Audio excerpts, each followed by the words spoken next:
Yo, I'm really, really excited. I've been thinking about this like all week. Recently, Alex, you were there for this as well. Curtis was telling us that he has a hilarious gag to open up the podcast this week, and I've been just letting him cook on it for a while, but I'm really excited. So Curtis, the moment of truth, the stage is yours. What's your amazing you've built it up really high, so all eyes on you. What is this gag to introduce the podcast this week? Hold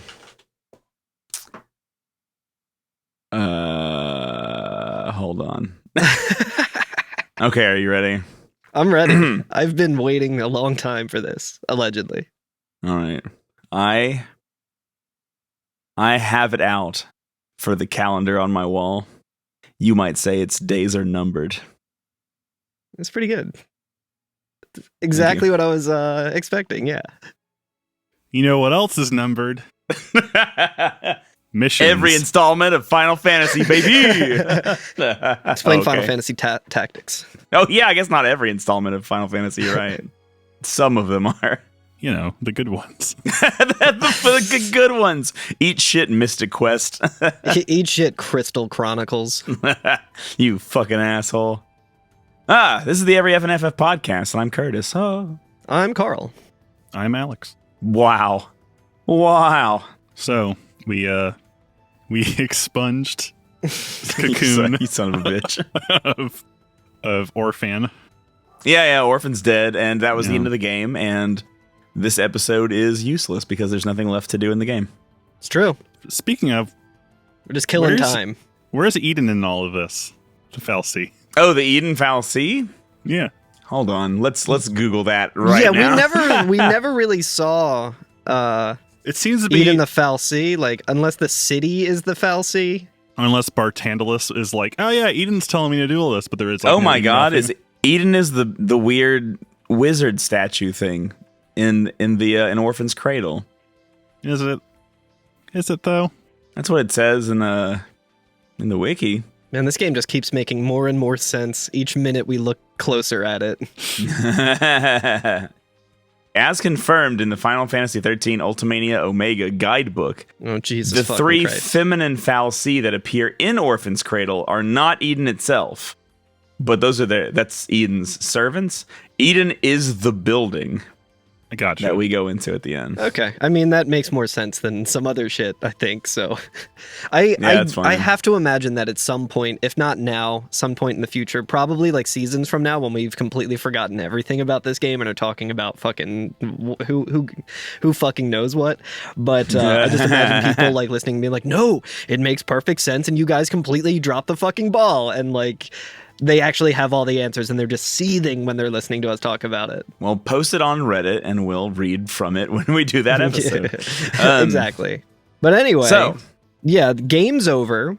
Nothing to see here. You don't have to go home, but you can't stay here. Although you can stay here because there's still a fuck ton to do in this fucking game. My god. Yeah, we were making a new home here on Pulse. Yeah. Canonically speaking, we could technically like role play and just remove Neil and Fang from our party and pretend that we're still doing these missions because we're stuck on Pulse together. Yes, but I need that death spell. I need that death spell so bad. We do need that death spell, and if you were following quite along, a death spell. If you're following along, and didn't do this, I apologize. I alluded to it in the last episode. Mission 55, I want to say. Yeah, Mission 55. That is one that you're going to want to go to immediately because the loot that you get from there is extremely worth it. And this is one that you're going to want to cheese just because fuck doing it the legit way. This is... well, let's introduce what we're doing. Let's introduce what we're doing first. Of course. So, there are more missions than we originally left Pulse with, right? Like, I think we did like 30-something of them originally, and there are 64 total. I think the last one we talked about on Pod was the music lover, disgraceful music lover. Okay, in the I remember tower. that one. But which was a hard fight, if I recall correctly. We could have. I'm not sure if we talked about it, which is Fated Glory, the one with the bunch of frogs in Orphan, not in Orphan, in Erba.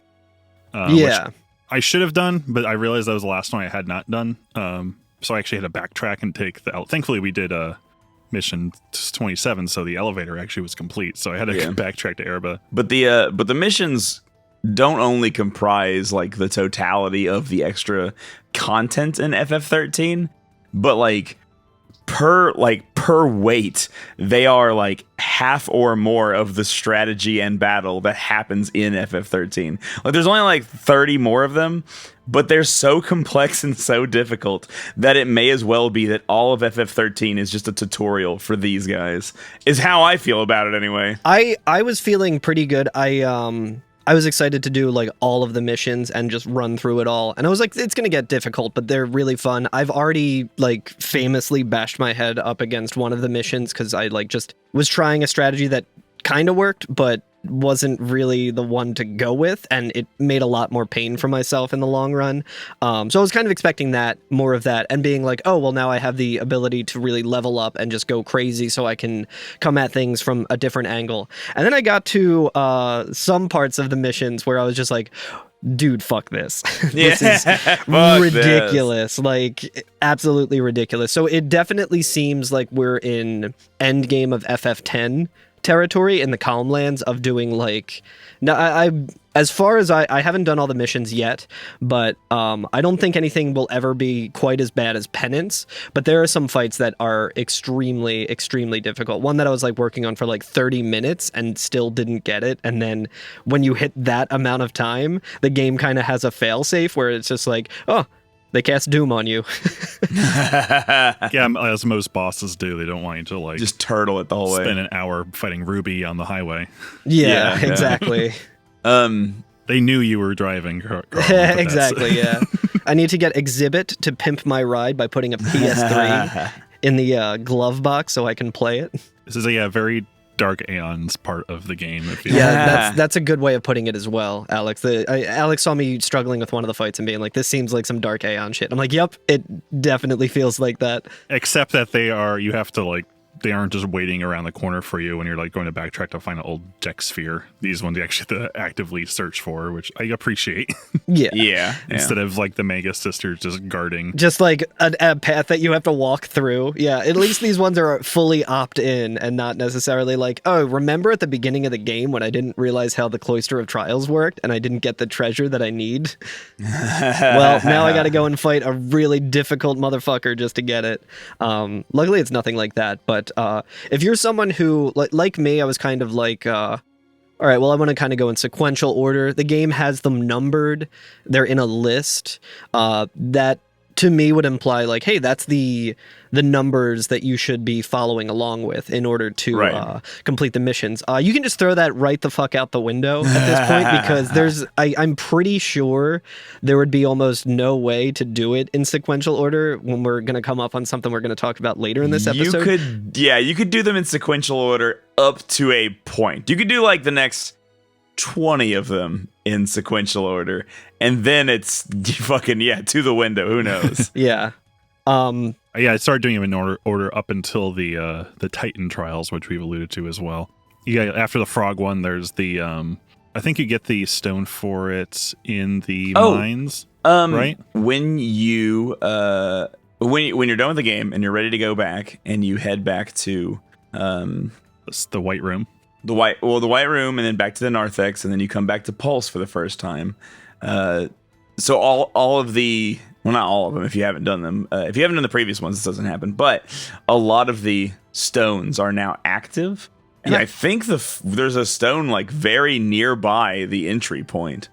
Oh yeah, it's between the campsite and the step. I think there's I think mission 32 is right there. Yeah, it's one of those earlier ones. Yeah, that you can do. Yeah.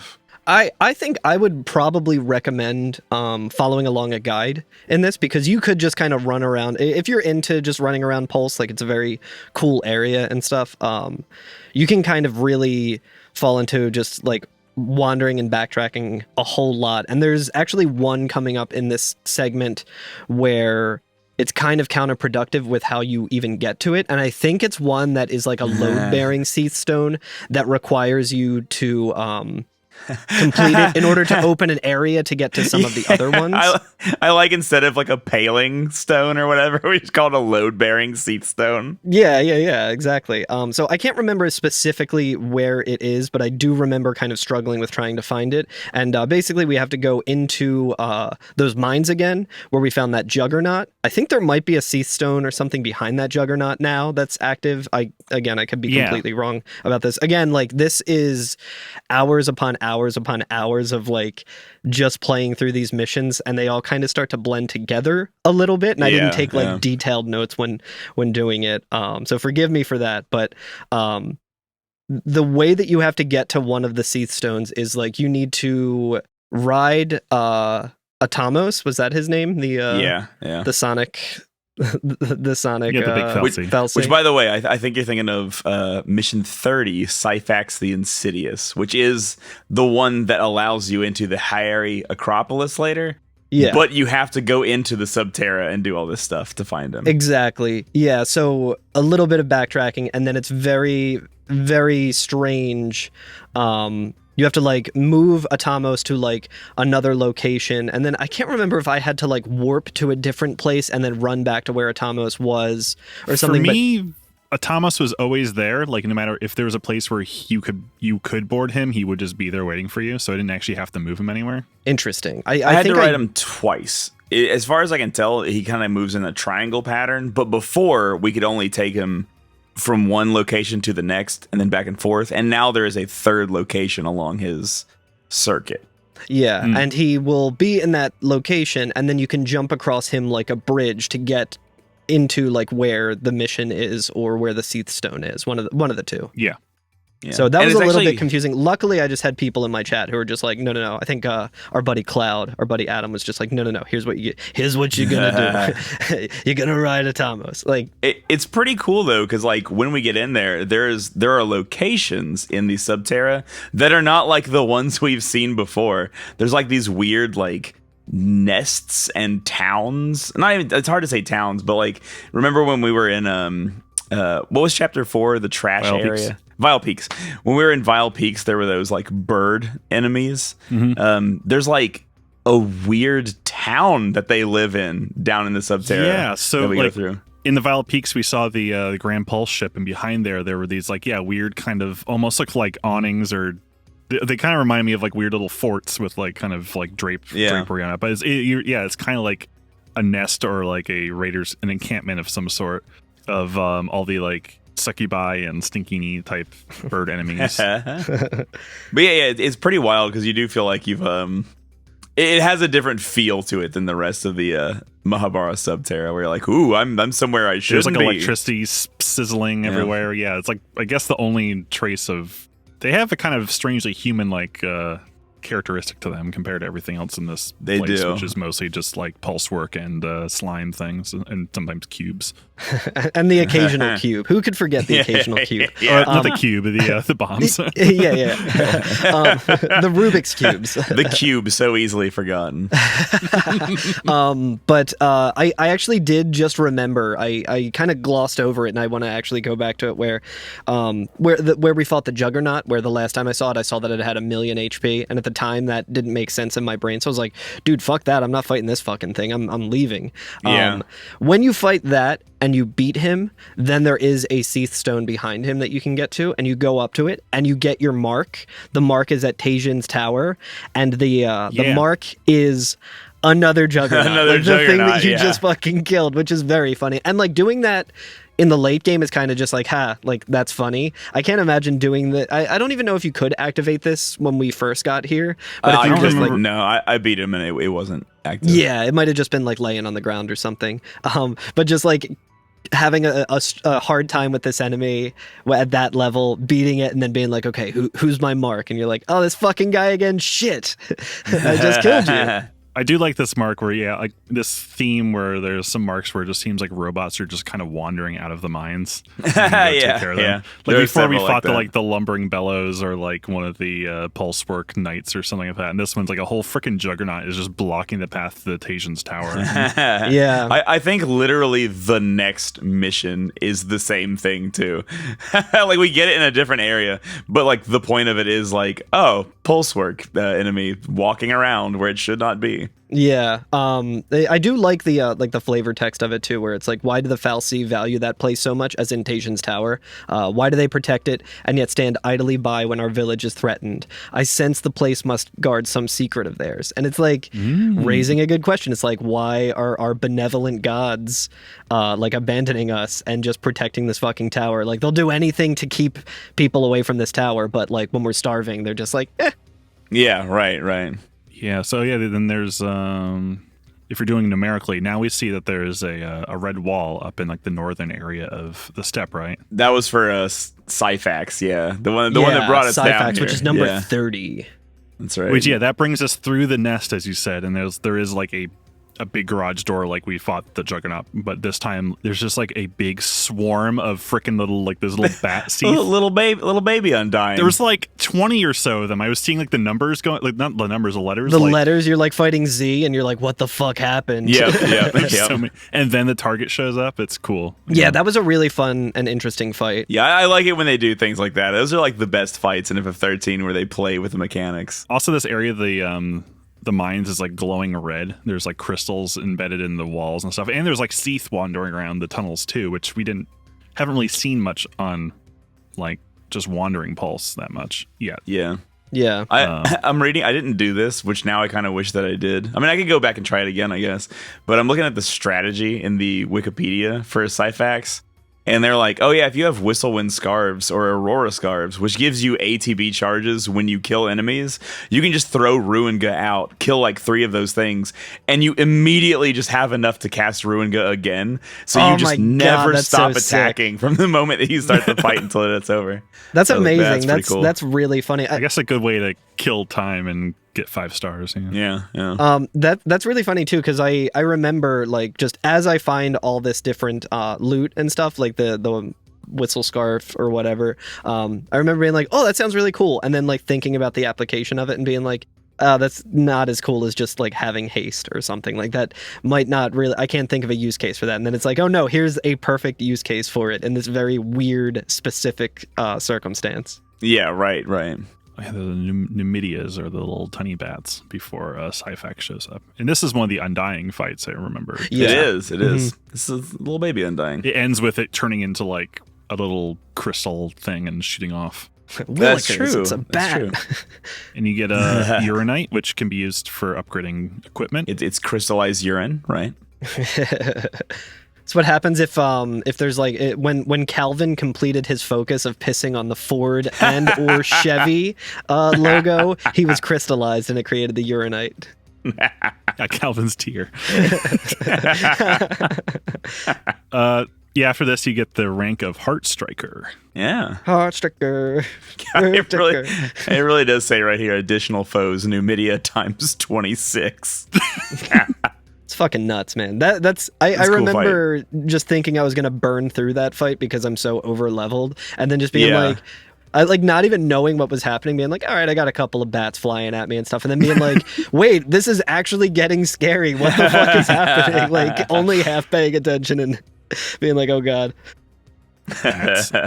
Around it are some good like loot, like perfect accelerators and perfect conductors. Oh yeah, and those are really, really useful because we're now at the point in the game where like if you want to be fully upgrading weapons to like master level, you just have to have Gil. Like you just need to farm those like white Seath that were in the I guess it was the Cradle of Orphan, right? And just hope for some perfume drops and just sell and like do a bunch of grinding of that, and then because you're going to need to buy the upgrade materials to get to like the final level, which is like for Lightning, for me, I'm like, okay, what do I need to get her to her next weapon? I'm like, oh, I need 2 million gil minimum. Well, I have bad news for everyone. Once you've beaten the game, the sacrifice farming is no longer the best way to farm because it changes the positions of them, and it takes too long to do it optimally. So it's actually faster to like do some other stuff. But we'll talk about that next episode. Spoilers. Okay. I don't know what it is. I've only been told that it's not good anymore. Interesting. But basically, it changes where the respawn is, so it's harder to get them to spawn and do as fast. Are we moving on to the next mission? I think I can't remember specifically which mission it is. I think you have to do the one in Urba that you were mentioning, Alex. That is like on top of the schoolhouse. You have to do this, and like luckily the way that these all work out, they're kind of along the path of one another, and we have the fast travel already. And I remember opening up a fast travel near the one area that I'm trying to go to because I want to jump ahead to mission 55 for everyone. Oh yeah, let's do it. That's right. That was the whole point. That's right. Because right. And like the reason that we're talking about it in this way is you can't just go right there. There is like a specific path you have to get because this area will be blocked off until you complete a certain mission. I think it might be the Urba one. Oh yeah, it's on the schoolhouse. Let's see, where's the mark for that one? That one is. Oh, that's right before we can take. Well, you can get by 55. You don't have to fight this mark to be able to do 30, but it's right there. Like you have to kind of purposefully get out of its way to not fight this creature. Oh, okay. Yeah. You can do it, but like it's right in the way. Yeah. So may as well take 55, right? Because he's gonna be in our way anyway. 55 is gonna be there, and you're gonna want to get like we're gonna be doing a lot of missions, and the loot for this is so worth it. The mark is a Neo Chew, which is something that I think we could have also had to fight. Like if we were going in sequential order, you would have had to fight one. This one's a little tougher because he's got a bunch of the little guys around him as well. So like even the after mission's on the schoolhouse, but the mark is like all the way back where we saw the sheep. Exactly, yeah, and this is where the Neo Chew is. It's so far apart. Yeah, but that makes sense because that's on the way to our next mission. Yeah, exactly. This so guy, like you can there's like definitely an optimal path that I'm sure someone has wrote up a really good guide for, but I was kind of just going in blind and having chat being like, no, do this, and I'm like, okay, thank you. A new variety of oat chew, dubbed the Neo Chew, has sprung up in Agra's pasture. So I guess that's where the sheep is. The pest has been driving the garden variety oat chew out of its limited habitat and straight into the jaws of extinction. Needless to say, my focus appears to be the elimination of the Neo Chew before it can succeed. Why do the Falsies seek to solve every problem by having it killed? Can't they craft a world just so we can all get along? Why is the only action that the game devs know how to develop is kill? Except for that one time in Final Fantasy IV. You're supposed to go down to techniques and go to like hug and romance. I think, is this even the one with the extra guys, or is that a different one? This one has the Pico Chews. Along with it, Pikachus. The little Pikachus. It has the Pikachus, which are like they look very, like very nuts. Cute. Yeah, they're like little acorns or little nuts, but they have like big mouths. Oh, they look like something from Pikmin. Yeah, right? yeah. So this is almost identical to the fight that we talked about. I think on the episode where we talked about sheep shearing, where you fight the Ochu, which is just like. At that point, we were like, oh shit, this is not worth fighting. Like, it's going to be really difficult. Same sort of thing. I think that Ochu also had a bunch of little guys around him as well. I ended up doing that fight because they were there, and I was like, oh, maybe there's some reason to fight this if there's like a lot of presentation to it. And then it like wasn't really worth it.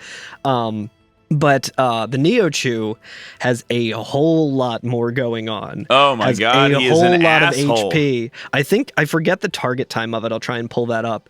But mine was like 30 something minutes. Yeah, I think mine was around the same as that, and it's it was one where I was like, okay, I just want to optimize. I was like, when I get back to 55, like along the path of when the game would expect you to be there, I guess, and not use the cheese strat, I will try and do it straight up. And then I finished the fight and saw the target time, and I was like, I will never do this fight straight up. I do not need to.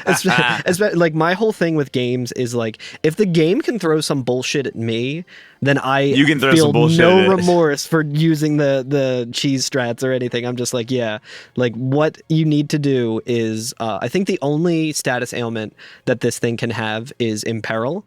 So you just want to have Vanille, be in control of Vanille, try rattling off Imperil, make sure you have like a Sentinel, maybe a Medic, and just like try and get it to be imperiled, and then just blast it with death until it dies. Not only have a sentinel, but specifically, if you can, have Snow be your sentinel, because if you have like Fang, like if you're just coming off the final boss, like you just beat the final boss and you haven't like power leveled or anything like that, and you have Fang be your sentinel, even with her defense up, even with like Metaguard, Neochu can just kill her in one hit. Yeah. Like, as a sentinel. So like Snow will have just enough HP to tank one of its physical attacks at this point. Yeah, so it's He's rough. a son of a bitch. It's definitely luck based, but eventually you'll get that death off and you'll kill the Neochu and you'll be eaten good. You'll be completely happy. Oh fuck, we forgot about the little guys. Oh, they're still very Pikachu's. much a threat, and you need to just make sure that you're all healed up and everything. Because like, when I finally got the death strat to work, I was like, okay, cool. Like, and I was like taking it easy and stuff. And then I was like, oh, thought no, it no, would be I could easy still now. get I could get game overed here very easily. So like, had to like recalibrate and everything. But so the suggested strategy, right, is to have Hope and Snow and Vanille, right? You're controlling Vanille, trying to get death to stick after imperiling them. And then when the Pikachu's come up, you're like, okay, easy breezy. We'll just continually cast Firaga because they're weak to fire. And it takes like 100 plus Firagas to take one of them down. It takes so fucking long. It's insane. Yeah. And while they're all attacking, they can still kill you. Like even with a Sentinel and a Medic, like even if they're all attacking Snow, they can overpower his Sentinel-ness and straight up kill him. So occasionally you'll have to switch to like 2 Medics and a Sentinel, or like throw potions or something like that, because it's still not free. Yeah, I definitely got pretty lucky when it came to that. Yeah, I got super lucky. I got it on my first try. Nice. Because Neochu, after several turns, will use a move called Scream, which will just kill everybody in the party. Jesus. So like whether or not you have your... right, yeah. So you need to kill it before it does that. Because Yeah, I mean, so- obviously, this is a mission that's, I guess, supposed to be later, but it's kind of fucked up of the game. Screech, I'm sorry. Yeah, it's kind of fucked up of the game to put it so late, because the reward that you get is a growth egg. Yes. The game wants to offer you an egg in these trying times, and what the growth egg is, you equip it to someone in your main party. Also, what's it called? Christogen point wise, you're going to be inching pretty close to a new accessory slot for everyone in the expanded Crystarium. So you just got a free slot coming your way. Put it in anyone on your party, and you have experience share, like from Pokemon. Sort of like it just doubles the amount of CP that you get every battle for everyone in your team, not just like your active party. It's like even the fellas who are just fucking kicking it, the ones you're not playing at all, they also get the benefits of it. And I was like, I was thinking that I would have to be like, okay, it's Vanille's turn with the growth egg. We got her leveled up. Now we give it to Lightning. She levels up with it. And I was just like, it works for everyone. That's so fucking amazing. It is funny you mentioned that, though, because there's only one fight in all of this that I used Hope in the entire time. And, like, all of these extra missions pretty much have been a Fang Vanille Lightning show. Hell yeah. And then one time I brought in Hope just because I needed him for a very specific use case. Hope is such a good character. He's such a good asset to your team. But if Hope is in your team, you know that some fucked up shit is going on. You're like, oh no, we gotta tag him. Like he's on the bench right now. We gotta bring in our pinch hitter. You know. You know what's wild is it's way late. It's like way back there. But if you continue leveling Synergist up for Vanille, eventually she learns Shellra and Protectra, which I was like, what's that? That's not Guh, what's Ruh? And it's like, oh, it does shell and protect, but like twice as effective. And I was like, whoa! That's I don't amazing. have it yet. But yeah, and there's a lot of like roles and things that we haven't even dipped into yet, because I've just been kind of trying to work on the main roles of each character. The gains are so much better for the main roles. Mm-hmm. Not only that, but just like it's so much Christogen points as well that it's just like which again, having the growth egg as we're about to do a gauntlet of fucking like 20 missions where the experience could be pretty like profitable. Like it just helps you close that gap a little more efficiently as you're going through. Like, Right. I would have been so fucking pissed if I got the growth egg after doing all 55 missions and then being like, well, I don't fucking need I just spent hours trying to Grinding, get like some trying of to the get to this point. grinding to get this. So it's like, Interestingly, there is another strategy for Neochu that I tried on another Neochu hunt that is in this game. There's another mission we'll come to, which is using your stagger lock weapons, right? Like, as we've been seeing, there's several weapons as we go through the game that have the property stagger lock, so you cannot use them to stagger an enemy. But if you equip them with certain accessories, you get random instant chain. And so like randomly sometimes you'll just swing and then the stagger gauge will go all the way up. It's still very hard to do this because like the chance of it actually working is very low. But Lightning has Army of One that has 11 hits in it. So every time you use it, 11 chances to stagger because every single one of the hits count.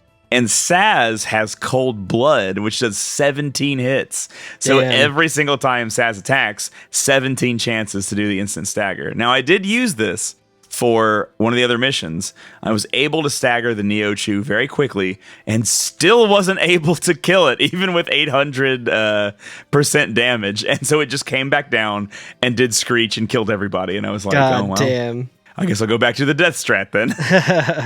Yeah, for me, I think what happened was when things were getting really, really dicey with the little boys after killing the Neochu, I was just like, okay, I've never used Vanille's Eidolon before. Now's the perfect time because I need to get everyone's health back up and just fucking destroy them. And it's just like her on a mech, like just destroying these fucking things. I was like, this rules. That's awesome. But yeah, that was the first time I saw the very questionable like finishing move of that, and I was like, oh my god, dude. Yeah. Titillating.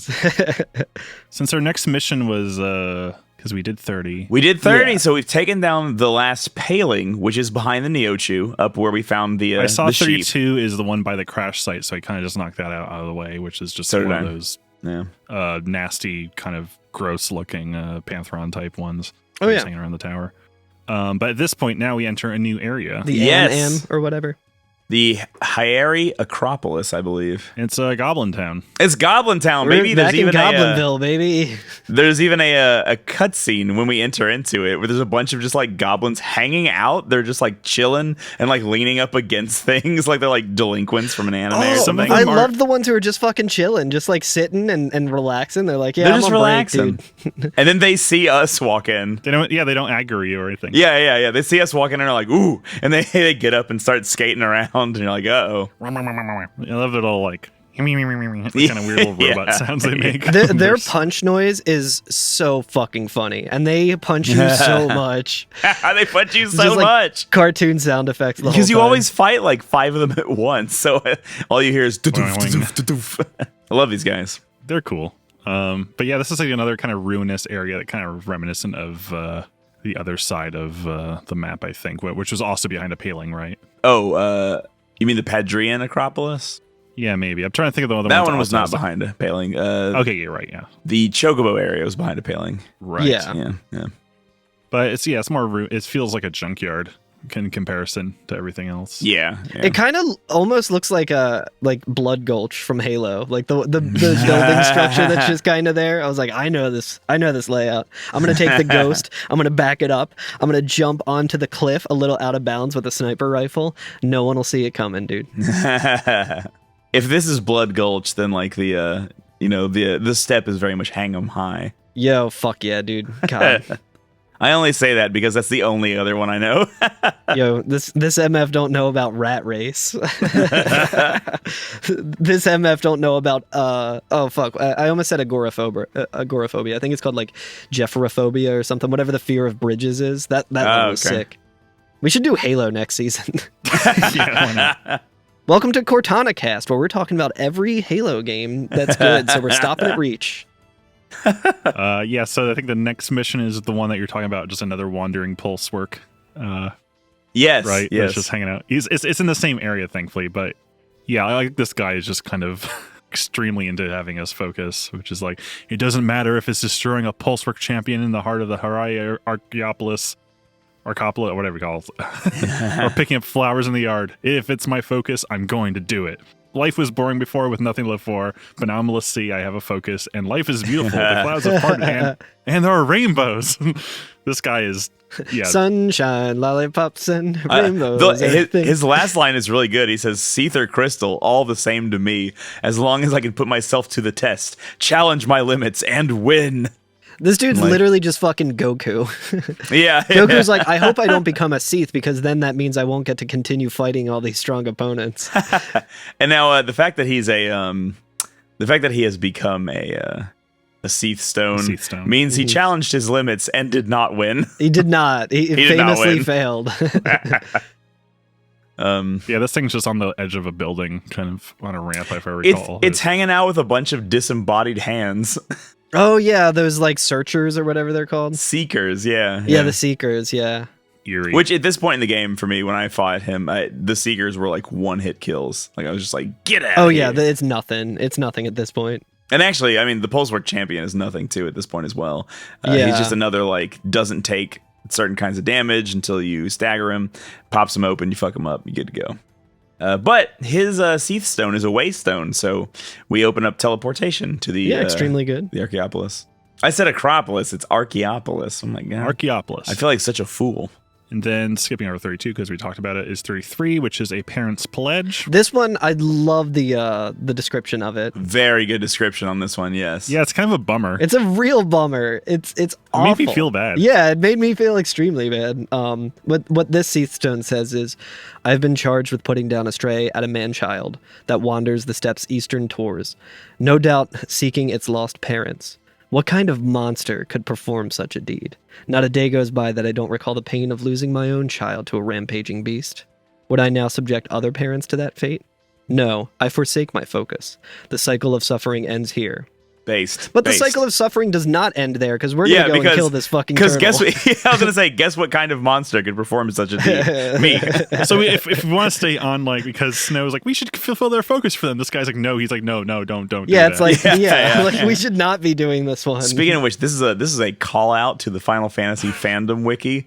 They have the word perform misspelled as preform. Get on your shit. Oh my god. They fix your website. See, that's why I am going to the much superior website, which is everyffnff.info/index.php/missions_. This one's just outside of the Animan Toys like layer, which makes it seem like it probably isn't lost. It's just hanging out. Can I tell y'all exactly how this went down for me? Tonight I died on turtle soup. That's all I have to say. I had a little story with this one, because I walked outside. I see on my map where the Adamant Child is, and I see an Adamant Child walking around, and I was like, fuck that Adamant Child. I'm gonna fucking kill the shit out of it. Fuck you. And so I like ran into it, started battling it, killed it, and no mission complete popped up. I was like, oh, what did I forget to take it? What happened? Like, why didn't it work? And then I saw that I killed a walking one right beside the one that I was supposed to kill. And the one you're supposed to kill just looks so fucking sad. It's just its head is pointing down. It's like its head is hanging down in front of it, and it just looks so unhappy. And I was like, oh no! Yeah, why did the developers do this to us, dude? This is the fucking ending of Majora's Mask. If you get the one, all of the credits in Majora's Mask that play, will just show the masks if you haven't unlocked the mask yet.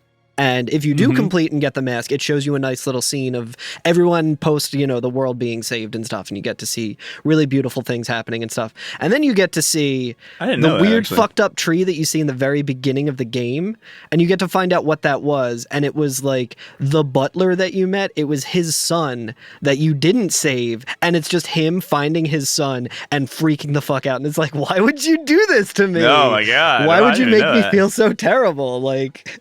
That's wild. I didn't even know that. Oh, yeah. It's really fucked up. Shout outs to Steven from the Daycare Dittos podcast, who has that tree as a tattoo.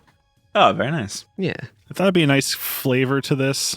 On back to the Adamant Child is, since we don't know how long it's been since this person failed his focus, if the Adamant Child just grew up to be like a long Gui because of how much time had passed or something. I was wondering. I was like, this thing is going to be old as shit. It grew up It- and it's still like It raises the child. It raises the question of like the life cycle of like the Longui and stuff. It's like, will they eventually grow so large that they become that, or are they just like, is it like a pony situation where like a pony doesn't become a horse? It's always just a pony. Like, much to my they breed them small. yeah, like I didn't know that when I was a kid. I just thought that ponies would like grow up. I thought they were just baby horses. Ponies is baby horses. You know, maybe you heard it here small first if you on the didn't- Every FF podcast. Ponies is just baby Yeah, horses. and dogs are boys and cats are girls. Yeah, exactly. Maybe you wouldn't be so small if you didn't go to the bathroom so much. Oh man, we are coming up on my favorite fucking mission. Probably Oh my god. Oh my god. favorite. This one's a moment. paling, right? Yeah, this one is like glowing red. It's super ominous. I believe it's And- the last paling too. It's the one that allows us to get into the Fault Warrens, the final area of the game. Yeah, With the Adamantchild one, we earn the rank of Adamantine Knight. That's right. that seems like a real fucked up title. Yeah, I know, yeah. Champion of killing children. Yeah, champion of forsaking someone who is like, I am the penultimate moment of my life is defying fate to let this gentle creature live because I will stop the cycle of violence. Like this whole thing didn't we talk about how like the ending of Final Fantasy 13 is like, well, you know, the cycle has finally been broken and now Yeah. But has it? Maybe in Yeah, 'cause fucking here we go millennium again. from now, some people will be like, "Oh, here, let's just fucking like." Oh, Someone man. needs to Photoshop Steven Spielberg in front of that a dead Adamantine. Oh my god! That Yeah, people just Actually, fucking, this monster, dude. May I take a moment to just riff about the plot of the game, right? Sure, please. We haven't done that nearly enough. Once the end of the game happens and Cocoon is like quote unquote fallen, right, and being held up by the crystal pillar, Fal'Cie still exists on Pulse. They can still make Lassie. Like all the Pulsian Fal'Cie are probably like, finally we have all of our Lassie back. God bless. And now they can start like making new people into Lassie to be like, go kill that Gelatitan. And you're like, oh no, I survived the falling of Cocoon only to become a fucking Lassie to kill a jelly. Oh no. Yeah, and it's like the Fal'Cie's whole thing was, and again, maybe we'll get into this when we get to the sequels and stuff, but like the Fal'Cie's whole thing is like, oh yeah, we're just searching for something. We're trying to find the maker. We're looking for Etro's Gate and stuff. And it's like, that's their purpose. So the fact that like we just did all this and Etro was like, oh, hey, you guys are cool or whatever. Like they very much are still in control. They can very much still be very like, much in oh, control. no. You misunderstood. We're just doing this again. Like, Yeah. They just do it again. Or they might be like, you ruined our one chance. We're going to make your lives living fucking hell now. yeah, have fun. Well, we killed Anima, right? We did Well, kill yeah. Anima. Mm-hmm. I guess Yeah, we could but- just go and kill them all. Atamos is our friend. True. Yeah, Tomos is chill. He's just gonna he's digging for something else. Domesticated Atamos. Carbuncle's probably dead. Now. Yeah. I have to assume all the ones that were on like Cocoon are dead now. Yeah. The sun died. Yeah. Anyway. But you want to take away this, now that we're done killing innocent elephant turtles, we want to take on this new paling yeah. We Mission 34. Mission 34, and it's I also our love target. the name. It's Yeah, so go good. ahead. It just sounds like it would be a really fucking kick-ass Coheed and Cambria song that's like 8 Oh, minutes it long. does. Yeah. It's it would Also, the silhouette is fucking gross looking. Like, oh my god, what is this thing? tentacled. it's It's so nasty. good. Yeah, we got to fight another Undying, and it is Zenobia the Butcher, and the Undying fearsome seeth who defy Fal'Cie will, driven by an intense loathing for all that lives. Zenobia the Butcher is of their number, and I of her line. But I go now to stay her blade, as my father and his father before him once attempted. The Butcher's den is in the old hairy archipelagos or whatever, at the north edge of the steppe. Archaeopolis. The isthmus. It's basically right behind us. There, Oh, no. there, at the scene of her foulest atrocities, I will expunge her taint and restore my family's honor. See, here's what's amazing about this mission. Is it expunge her taint?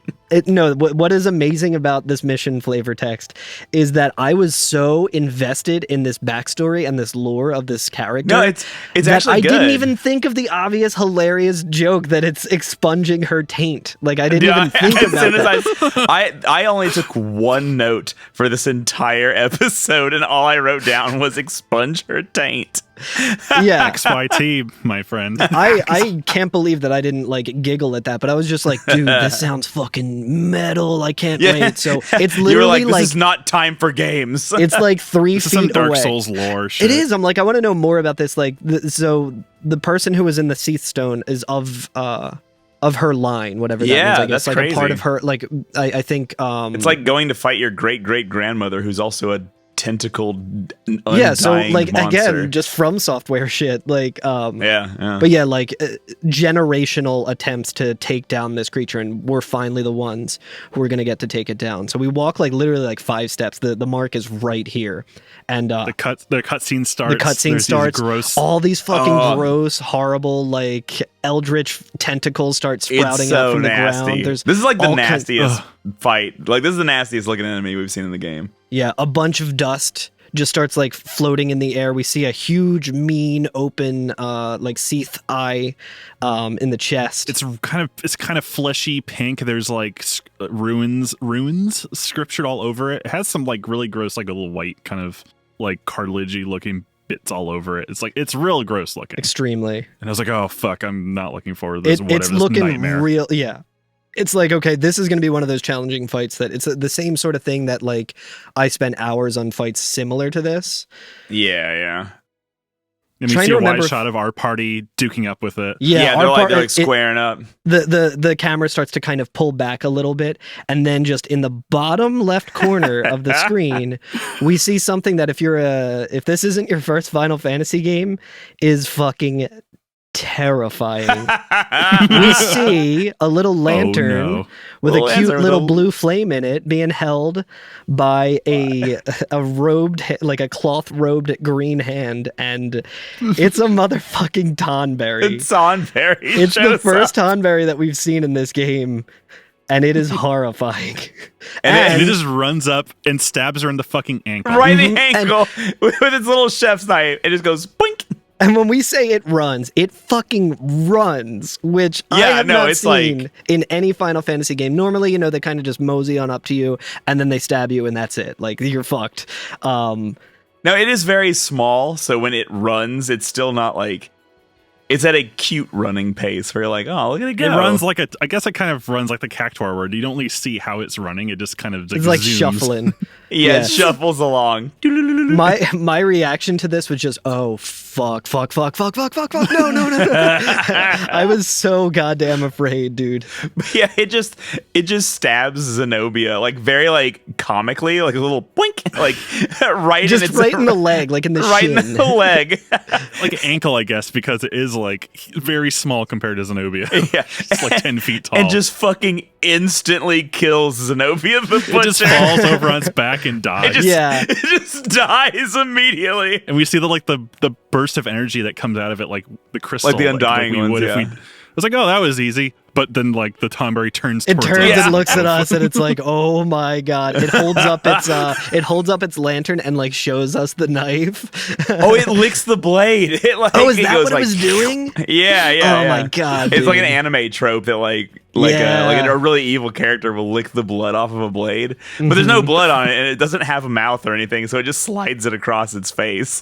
And it is walking so close up to us, and then we get thrown into the battle, and it's just like immediately running at us and attacking us. It's crazy. It is wild. It is probably one of my favorite things that I've ever seen in any Final Fantasy game. Like any game in general, just like seeing that like absolute just masterclass. Like that is so fucking good. I love that. Yeah, starting I think. Even 7 Remake kind of did this to kind of like effect where like it presents something and like, oh, this seems like no big deal, and then like, oh no, like, the people who have played Final Fantasy games, like it's kind of an in joke with the players who like, oh yeah, like this is actually the real menace you want to be fucking afraid of. Yeah, this is the one you want to be very, very afraid of. Is 7 the first time you see a Tonberry? Is that like the introduction to the Tonberry? There's Tonberry in 6. There may be in 5. I'm not certain, honestly.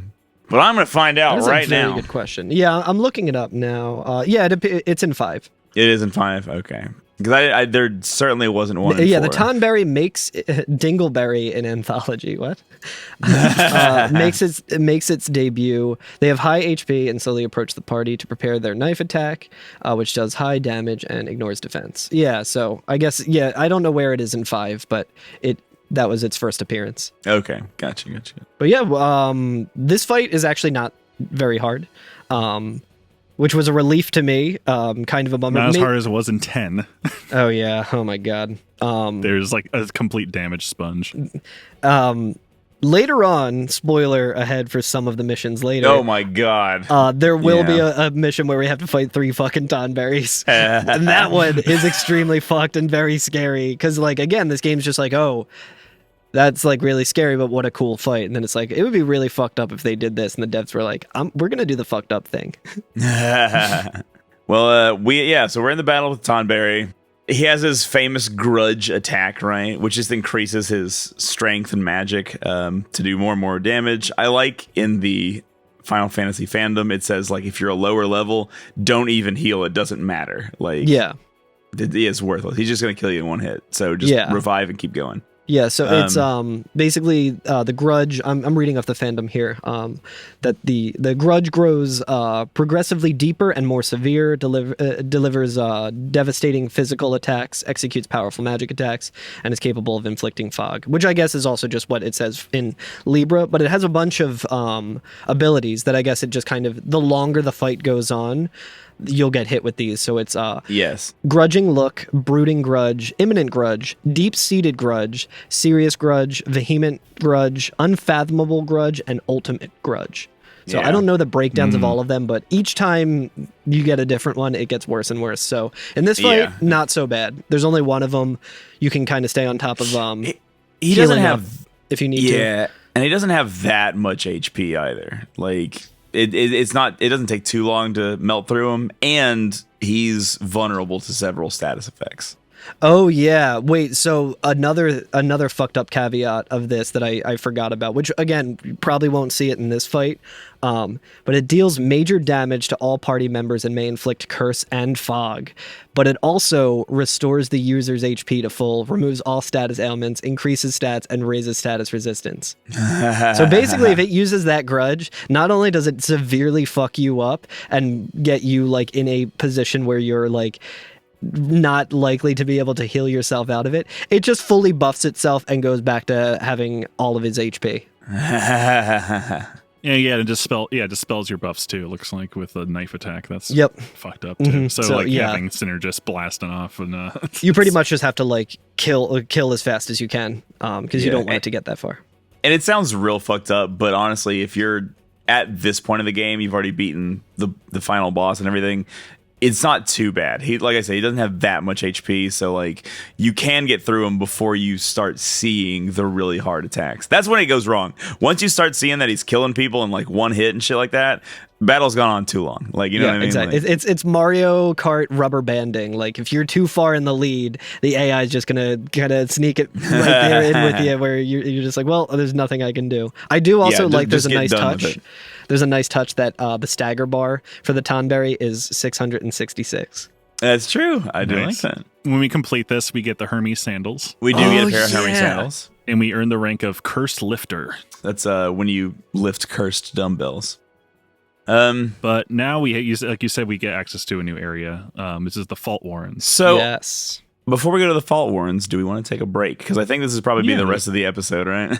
Yeah. Yeah, there's a safe spot right here as soon as we enter the Fault Warren, so let's take a break. Alrighty. Yeah, this was definitely like my favorite spot in the game, just because it was like, I just got the growth egg, I just got the instant auto haste, I'm fucking living good, I'm about to take on a bunch more missions, and I just got all of this great shit to make it really worth it. I was like, I can't wait for what's next. Yeah, we'll see you in a bit.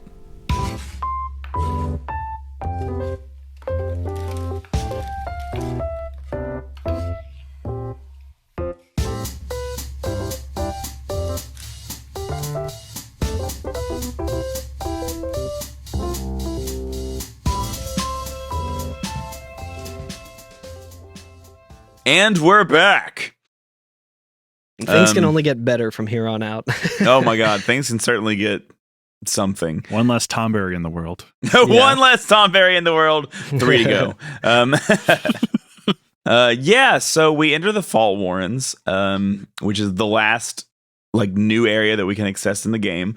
So after this, we've explored all of the map of Final Fantasy 13. I think this is Truth Seekers Rise, the Fault Warrens. Truth Seekers Rise. It's kind of interesting. It's we kind of walk through a little canyon, I guess, like a green canyon, and we pop out onto a ledge overlooking a giant valley, right? With those tall dandelion trees and shit. Because we're not far from the other part of the map that has these big puffy trees as well. Yeah. And off in the distance, however, still incredibly large, is the Fal'Cie Titan.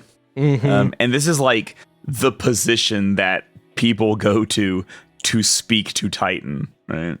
Yeah. It's interesting because out on the step, we can actually see him lumbering out of bounds sometimes. Yeah. If you're backtrack. For me, sometimes he would kind of clip into the step. So sometimes I noticed that too. I have a terrifying picture of his foot just about to step on me or some shit. It was what is happening? It's huge. Yeah, he's a big old boy. I don't know how he sees us, but because we're so tiny and he's still a mile away from us, is the other thing.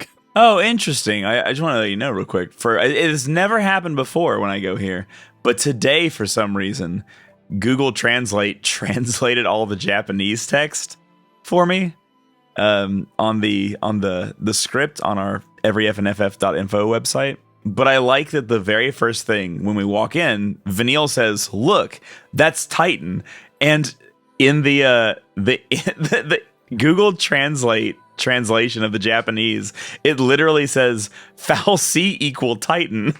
This guy ours Titan.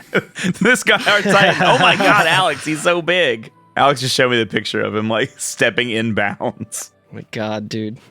It's very scary. Look, that's Titan. What does a thing that size even eat? You name it. He's a biogenitor. Chews up one species and spits out another. Oh yeah, we get some interesting lore about Titan. We here, do. He just and we already saw him eat something. The first thing we saw him do is that he picked up one of the fucking adamantoids. He ate the adamantchild's parents, as we know. Yeah, it was the big one that he picked up too, right? Yeah. Fang says, you name it, he's a biogenitor, which I've never heard that word before, but chews up one species and spits out another. I think, is that a made up thing? I'm looking when right I'm looking now. up biogenitor, the only thing that's coming up is Final Fantasy 13.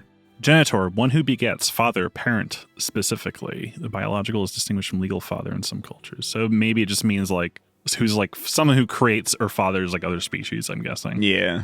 Or it could just be a fantasy thing that they put in here. Biogenitor. Genitor, a person's biological father. Interesting. So yeah, super cool. Yeah, I think it's not a real word, but its roots are real words. Yeah, that makes sense. It's not actually the father, but it technically creates species, I guess. Cue the "You are not the father" dance. Titan, you are not the father.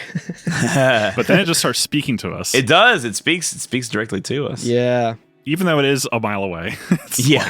He calls us piteous Lassie. And I'm like, oh. He has this horrible, low, rumbling, kind of chorusy, robot-y voice. Because he is very much a Gundam. He's like the giant from FF4, kind of more or less. Oh yeah. He's kind of that analog of that. God, I wish they played that song within the giant during this. Yeah, it'd be cool if he just ate us and that with the trials we had the guy root around in his belly. That would be sick. It's like Inner Space, that movie. But he's just piteous Lassie, and then hope what, it talks? Yeah. The struggles of the frail and feeble end in loss. Better your lives, waters quicken the seeds of new. Yeah, go fuck yourself, buddy. You don't know me. Yeah, it's hopes what's it saying? The weak don't even deserve to live? And Lightning says, why don't we let him see for himself who's weak?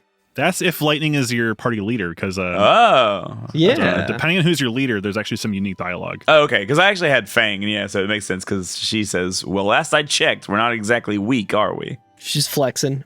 Yeah. Vanille says maybe he's trying to help us by threatening to kill us? Question mark. Oh, Vanille. I love Vanille. I'm gonna be sad when this game is over. Like Yeah. Saz is like, yeah, nice place. This Gran Pulse, lovely. Snow says, I think he's saying the weak go down the hatch. But as they're saying this, a Seath Stone appears to our right, I think. Yes, and so we get a new, I think our last tutorial of the game. Maybe there's Assuming one we more. hadn't, done other things after this. Yeah, fair. Or yeah. But these are Titan's Trials. It is a series of several missions.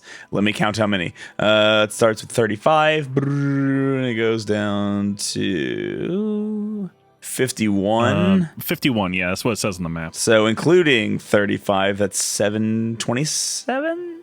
17? 1, 2, 3, 4, 5, 6, 7, 8, 9, 10, 11, 12, 13, 14. 15. There are 16 of these. 16. Okay. 13.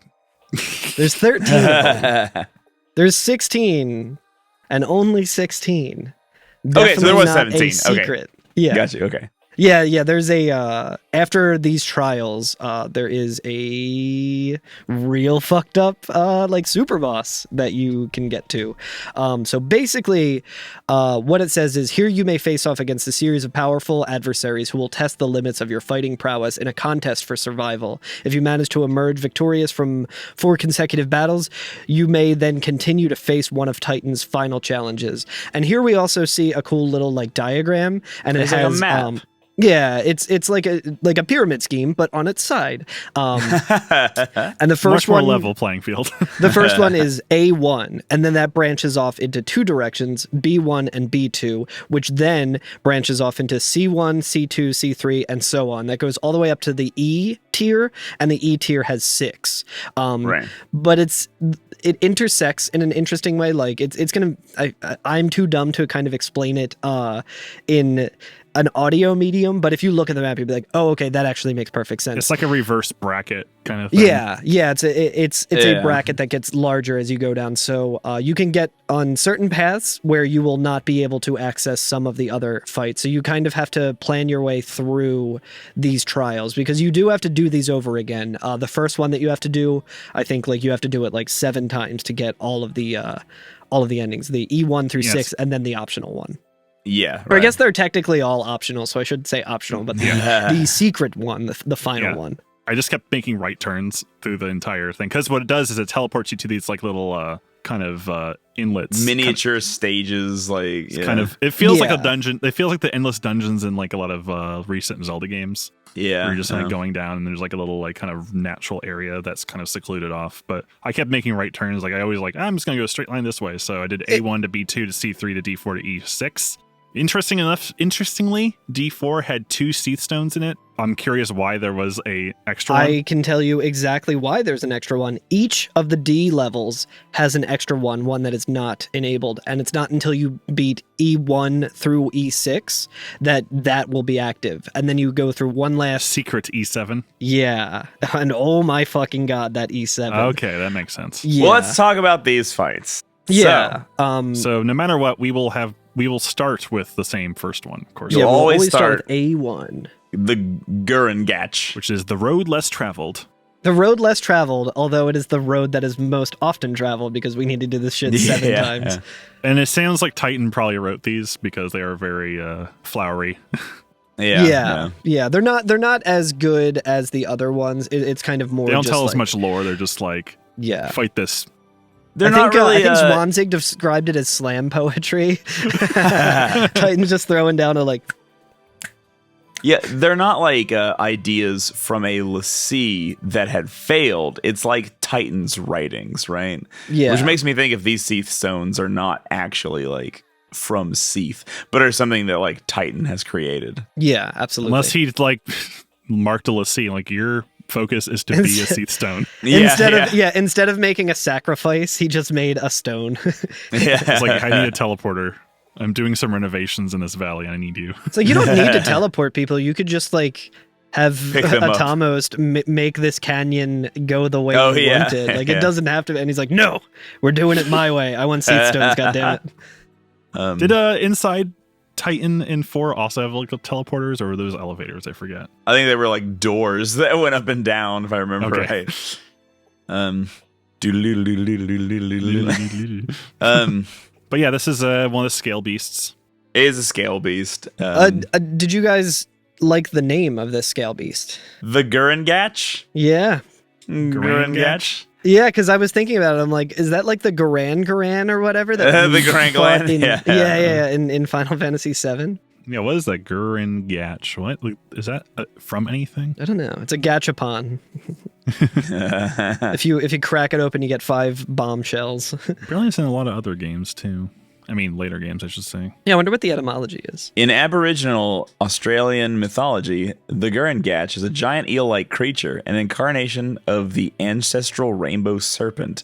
It can swim through water and bore through stone, and its travels created many of the continent's rivers and lakes. Oh, that's super cool. Well, that sounds more like Atamos. Yeah, so that's literally just a real life fal'Cie that exists in the real world Pulse, Australia. Exactly. That's right. I love the Pulse is Australia kind of parallels that we've been It finding. works so well. It just so keeps, crazy. yeah, it just keeps coming.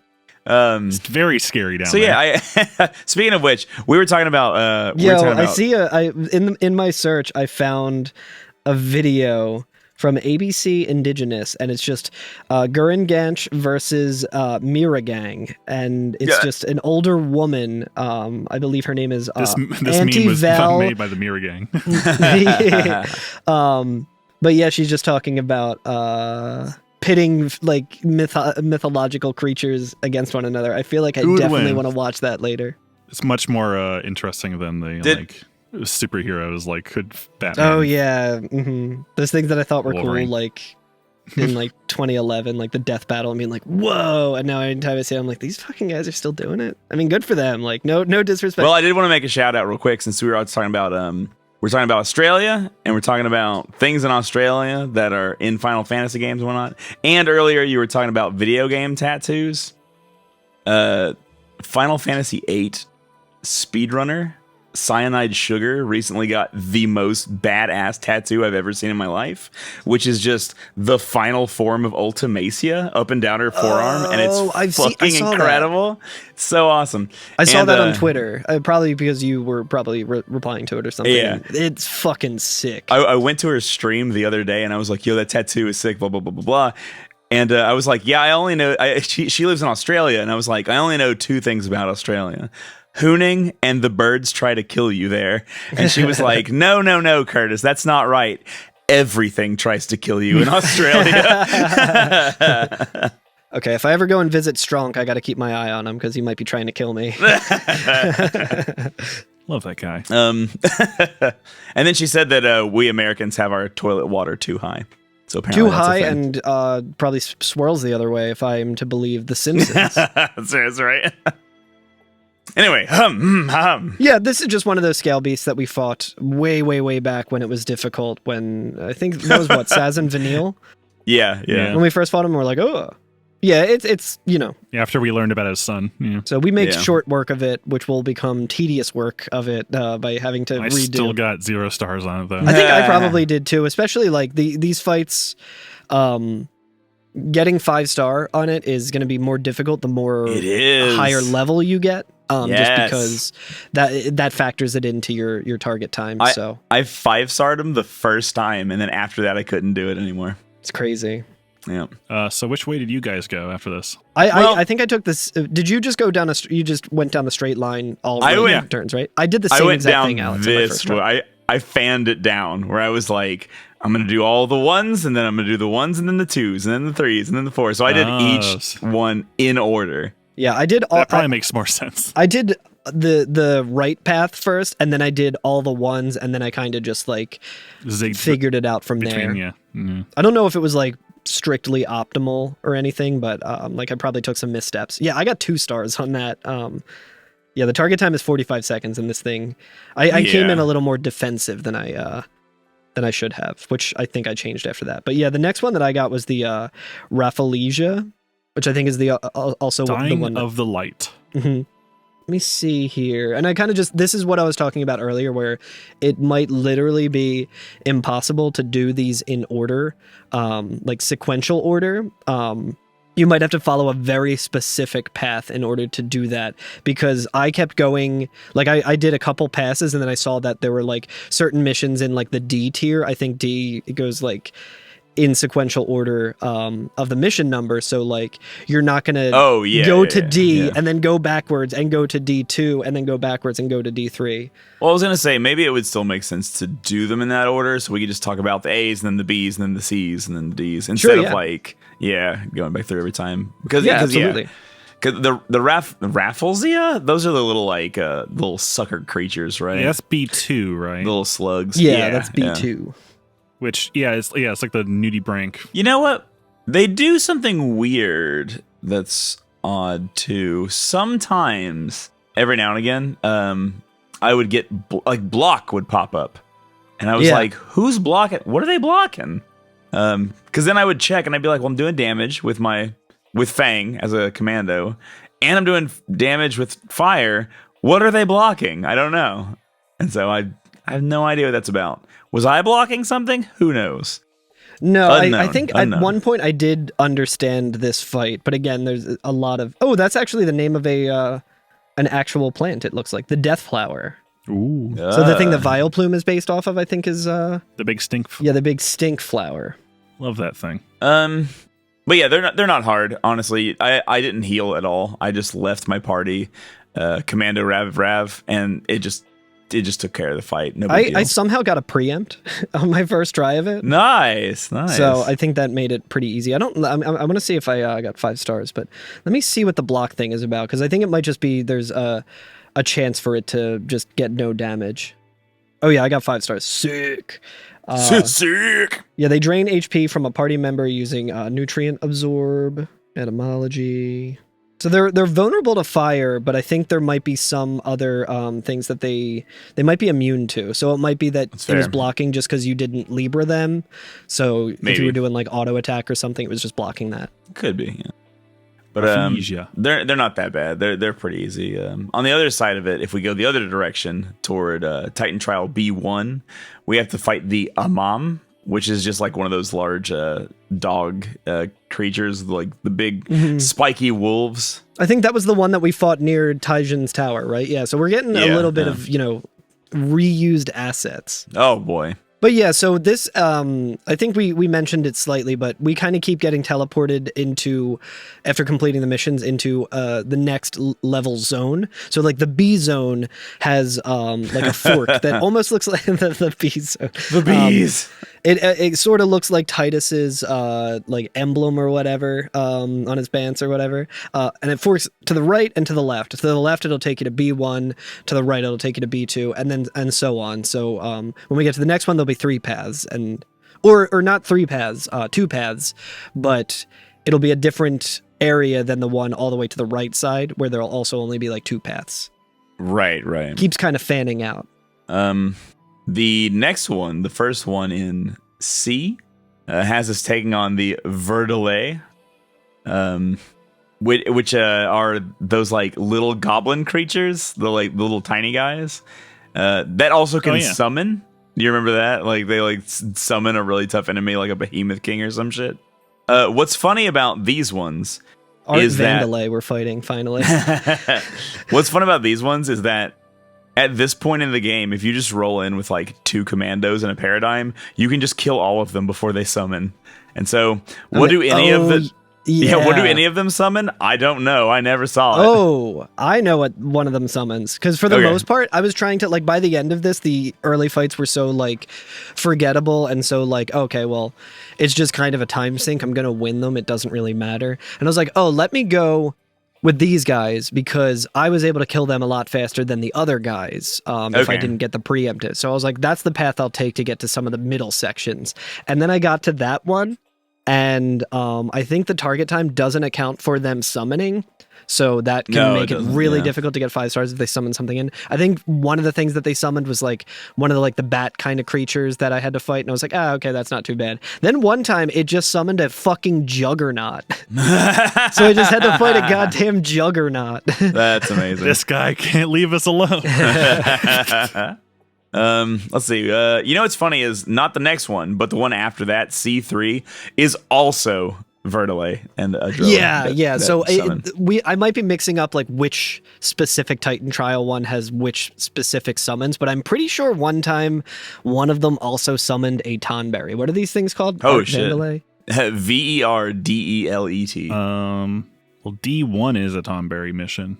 Mm-hmm. Yeah. Well, it's so the only other one I wanted to talk about before we get on to D1 is mission 39, Seeing Stars, that has us go up against a normal Ochu with 2 additional micro chews, which is not super hard, but you could lose it if you're not paying attention. Like, you have to actually like debuff, keep your health up, pay attention. It will summon micro chews in if you don't like after you kill them, and if you don't kill Ochu for a while, it'll just continue to summon more and more in. So what I did, because I've fought it 3 times, I just killed the Ochu before I took care of the micro chews. I just said, fuck it, I'll deal with those guys later. That's kind of the strat that I did, because I'm like, I don't want him to just keep summoning in new ones. They're kind of okay to deal with. I think I just did death strats on this guy too, because it was like, fuck it. Like, oh, okay. He's not too bad, honestly. He's no Ochu or Neochu, that's for sure. Mm-hmm. But right, Alex, 41 Gaian Grudge, 3 fucking Tonberries. Good. Yeah. I'm trying to see. I can't find any information on all of the summons that this thing can do. It just says in each mission, the Verdelet can summon a different monster, though they are usually large and difficult, like the Uridimu, which we fought before. Yeah. The 2 Verdelets here will try to summon a Mushushu in 40. Okay. That's what it says on that one. Interesting. So it is mission specific then. Yeah, the Abyss Stares Back, which is 48, that'll summon a Tonberry. Yeah. Oh my god. Oh, okay. We'll get to that one. Okay, so that makes sense. Yeah. So speaking of Tonberries, Gaian Grudge, 3 fucking Tonberries. Woof. Yeah. I fought this battle and I lost, and I was like, oh, this sucks. What am I gonna do? How am I gonna face 3 Tonberries? And then I used a Deceptisol, and I fucking preempted them and killed all of them instantly. And I was like, well, fuck you guys. I think I did the same thing. I tried to do it straight up. I tried to do it the honorable, not cheating the game, and also myself experiencing a hollow victory. And I was just like, dude, fuck this. That's what I said. Yeah. I can't remember if I only used Deceptisol or if I used all of the sols, because I'm like, fuck it, dude. That shit, like, it's expensive, but in situations like this, I'm just gonna fucking go for it. Yeah. It's funny because they all spawn close enough together that using Ruinga right out of the gate can hit all 3 of them. So if you're fast and you can just select Ruinga immediately, you'll toss all 3 of them up into the air, and then it's just you just keep doing it until you win. So is that battle hard? Hard to say. It depends on how you look at it. It depends on how you look at it. 42, we're introduced to the Borg Bear Hero, which I love that name. Oh yeah, it's a really cool name. Borg Bear Hero. This is the goblin, chasm, right? Yeah, that's right. Yeah. These are like the goblins, but they're like white, which means, in JRPG terms, mean they're the top class. Mm-hmm. They look heavenly. They have the same behavior as the head goblins and other creatures. Where if you the head goblins, I can't remember what I can't remember what they were called, but like if you kill the mind goblin. Yeah, I've been on Twitch. I know that. Anyway. Yeah, so if you kill the Borg Bear Hero without killing the other Borg Bears, a different Borg Bear will be promoted to the Borg Bear Hero. Right. Yeah. So it's not really worth taking him out first, which I did try to do. Yeah. Yeah, I think that was like a very much like learn as you go kind of situation where it was just like, oh, okay, no, they're just upgrade. Like I could either fight this smart and do like the lesser ones first and work my way up, or I could fight the tough ones 7 times or whatever because they have like all the ads in there. Yeah. Let's see. That's what was that? That's D2. But if say you elect to go for D3 instead of the Borg Bear Hero, you will fight a Borg Bear Hero for that one. So yeah, a lot of heroes never die. a lot of kind of reused fights, but is slightly different. Is it the same? It's the same mission, right? Actually, it is different. It is different because 43, you fight a Borg Bear Hero, a Goblin Chieftain, a Munchkin, and a Munchkin Maestro. Yeah, and it's just kind of interesting how they can all kind of facilitate one another. Like they can upgrade one another or buff one another, and so I think the key strat for that is to just go in rank order and take the weakest ones out first. Yeah, I think so. It's wild. This also made me remind me that each of these locations, that each of these like battle arenas has a different name, which is kind of cool. That's true. Yeah, That's yeah, true. they do. There's like a Dance of Light. They're cool little areas too, and there's Dance of Shadow. There's also some like treasures that you can get here. I think they're like upgrade materials or some accessories and stuff. This next one we're about to talk about, which is 44, which is the one I was on, which is the old one goes to Rust, which is a corrosive custard. Mm-hmm. I noticed that there's kind of a wide area, and you could there's actually a little area where you can kind of sneak around and like bypass these giant flans that we can fight. Yeah. And down like this little corridor at the end, there actually is some Borg bears that you have to fight, but they're guarding a Chocobo doll, which is cool. Yeah, yeah. But they were not. They were tough, despite just being these little extra things you could fight in this room. Sure.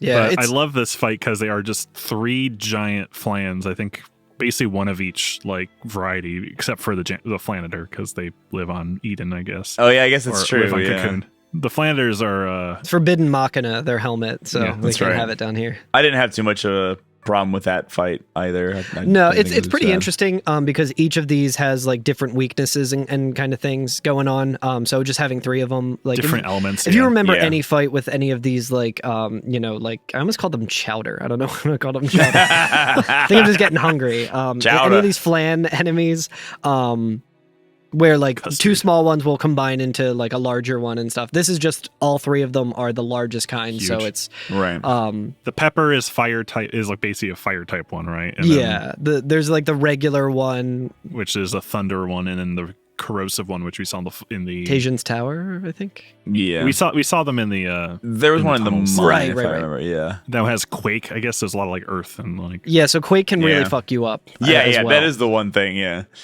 the corrosive one was the one who was kind of just taking the longest to take out because he was just soaking up so much damage. But all those fights. I like that the area also is very noxious. There's this gross green fog everywhere in this room. Yeah.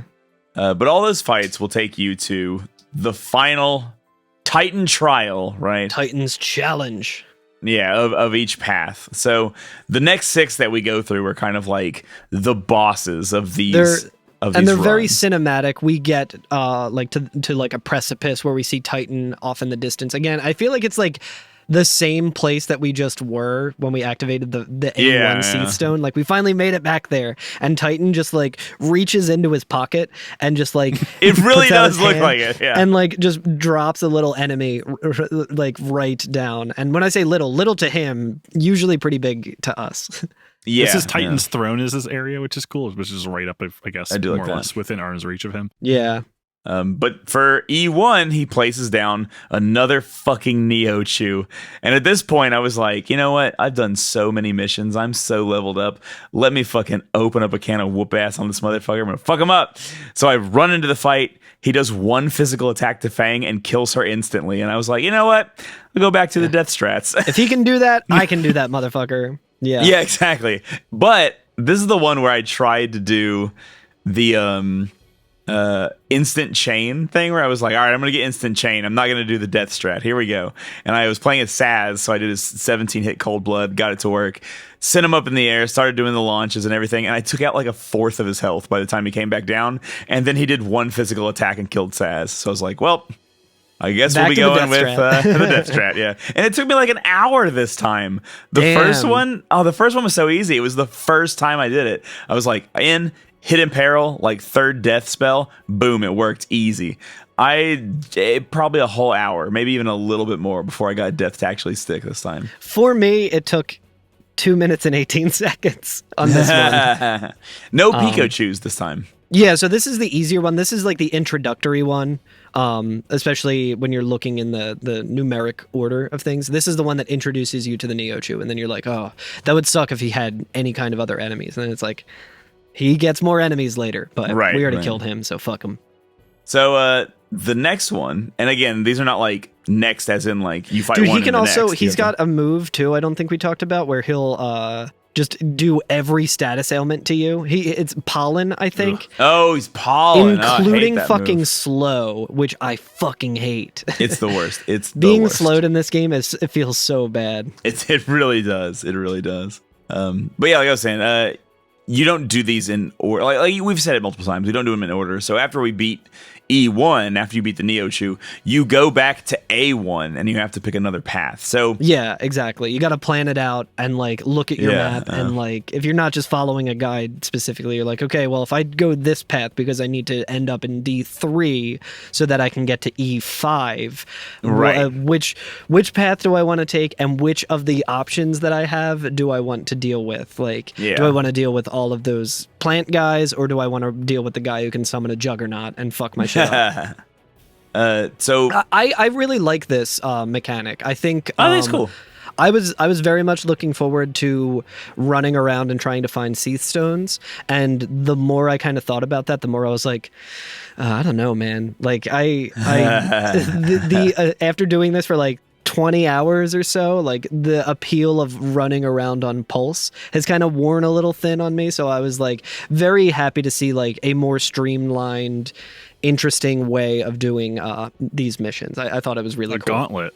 Yeah, it's a cool gauntlet, and I don't the think Elite Four of the Pulse. I don't think it really like wore out its welcome too much, in my opinion. I did it in chunks of a couple of days, and it ended up being pretty nice. It did remind me a lot of like the Zelda trials. I think in the new Breath of the Wild, there's like the Master's trials where they start you off with nothing, but you just keep going lower and lower and lower and lower just forever. In Twilight Princess they have that. I think they have that in Wind Waker as well, where you just kind of fall down. Yeah, it's like the endless dungeon, and you think you're at the end, but there's like a secret like other half to it. You can keep going. And then you get like magic armor or something, and you're like, oh, okay. But the next one, E2, is the Zernitra, which is like the really hard version of those flying like bird raptors or whatever that we've been fighting since the fucking chapter 2, right? Yeah. This is the hardest version of that. And it fucking hits like a goddamn truck. It will kill you instantaneously when if it uses, what is it, feeding stoop, and then hits the person you're playing as. Well, that's just game at that point. Yeah. Like, you retry it. Like, but sometimes it won't hit you. Like sometimes it'll attack one of your other party members and you'll revive them and rock on no problem. In my battle with Zernitra, so I knew what it was. I was like, okay, I hate these guys, but I'm gonna make it work. I'm gonna equip like a bunch of physical defense accessories because I have that 4th accessory slot now.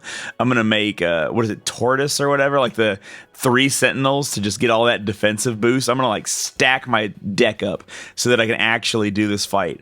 And I went in and Fang instantaneously did random instant chain, and I just killed him in like 3 hits. And I was Let's go. That's amazing. All right. Fang doing that and then having high wind would be really nice. Oh yeah.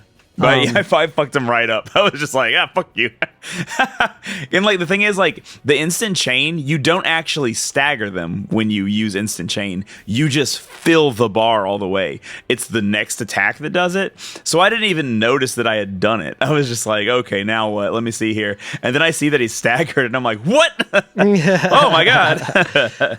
Another interesting thing about these gauntlets, they'll always give you certain loot. Usually it's like a bomb core or bombshells or moon blossom seeds, just some upgrade material.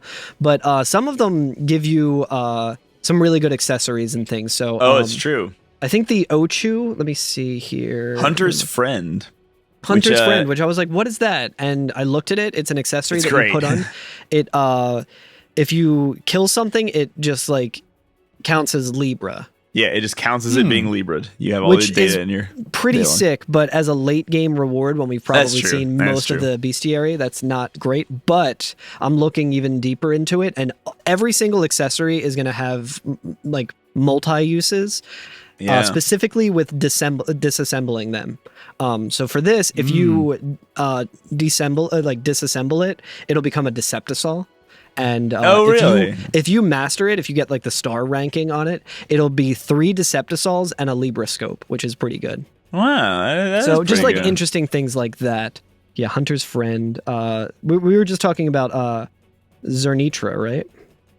Mm-hmm. My favorite erectile dysfunction medicine, Zernitra. But that gives us Gilgamesh Inc. Yes, which is kind of a weird one. I think it just lets us buy level 2 weapons. Yeah, from the get-go. Yeah, let's see. Which I already have a lot of, so I was like, oh, I don't need this store. Yeah, Gilgamesh Inc. sells weapons that boost the highest strength or magic upgrades, but have a detrimental side effect when used in battle. Okay. This network is obtained after completing mission 46. All weapons are at level 1 in the shop. I see. Yeah, so you can get a lot of like weapons that would otherwise probably be pretty difficult to upgrade to, or just a sinking stuff into. I gotcha. Okay, well, yeah. You ready for mission 47? I think so. Unfocused Rage. The mark is the Roktavija, and this guy is an asshole, but I really enjoyed fighting him because I felt really smart when I did it. Like when I finally beat him, I was like, ooh, who's good at FF13? Me, I am. This is the fight I brought out a hope for too. This is one of the floating Seath dudes who usually have like a big shield around them. Inertial barrier. Fuck that move. I hate it. It sucks. He's really tough. He has multicast, and his multicast can do like 3,000 per cast, and he can shoot it off like 3 times in a row. So fuck that. Just everybody takes 9,000 damage unless you got my boy Hope on the party, and he has shell on everyone. Yeah, I think this was the fight that I was like, yeah, fuck this. I'm tagging in Hope. I tagged in I like Hope tried on it with I was Lightning, like, it's Hope Vanille, time. and Fang, and then I was like, yeah, we're tagging in my boy Hope. Like, there's no reason not to. I learned my lesson. This game beat it into my head. I tagged in Hope, and I equip everybody with a Gale Ring, which reduces the amount of wind damage taken by 15, because the most annoying multicast, in my opinion, is the arrow spells, because they throw you up into the air, you can't dodge anything, and it just fucking bam, bam, bam, you're dead. And so with Shell and the Gale Rings on, he would multicast Ariaga or whatever, and I would take like a total of 2,000 damage, and I'd be like, let's go! So I was able to pummel him into the ground. My strategizing in this game is so fucked up and stupid because I'm like, I need to only focus on paradigms. I do not feel like changing my equipment because the menu is a mess, and I fucking hate it. I hate it. You can't sort. Like, there's only 2 ways to sort,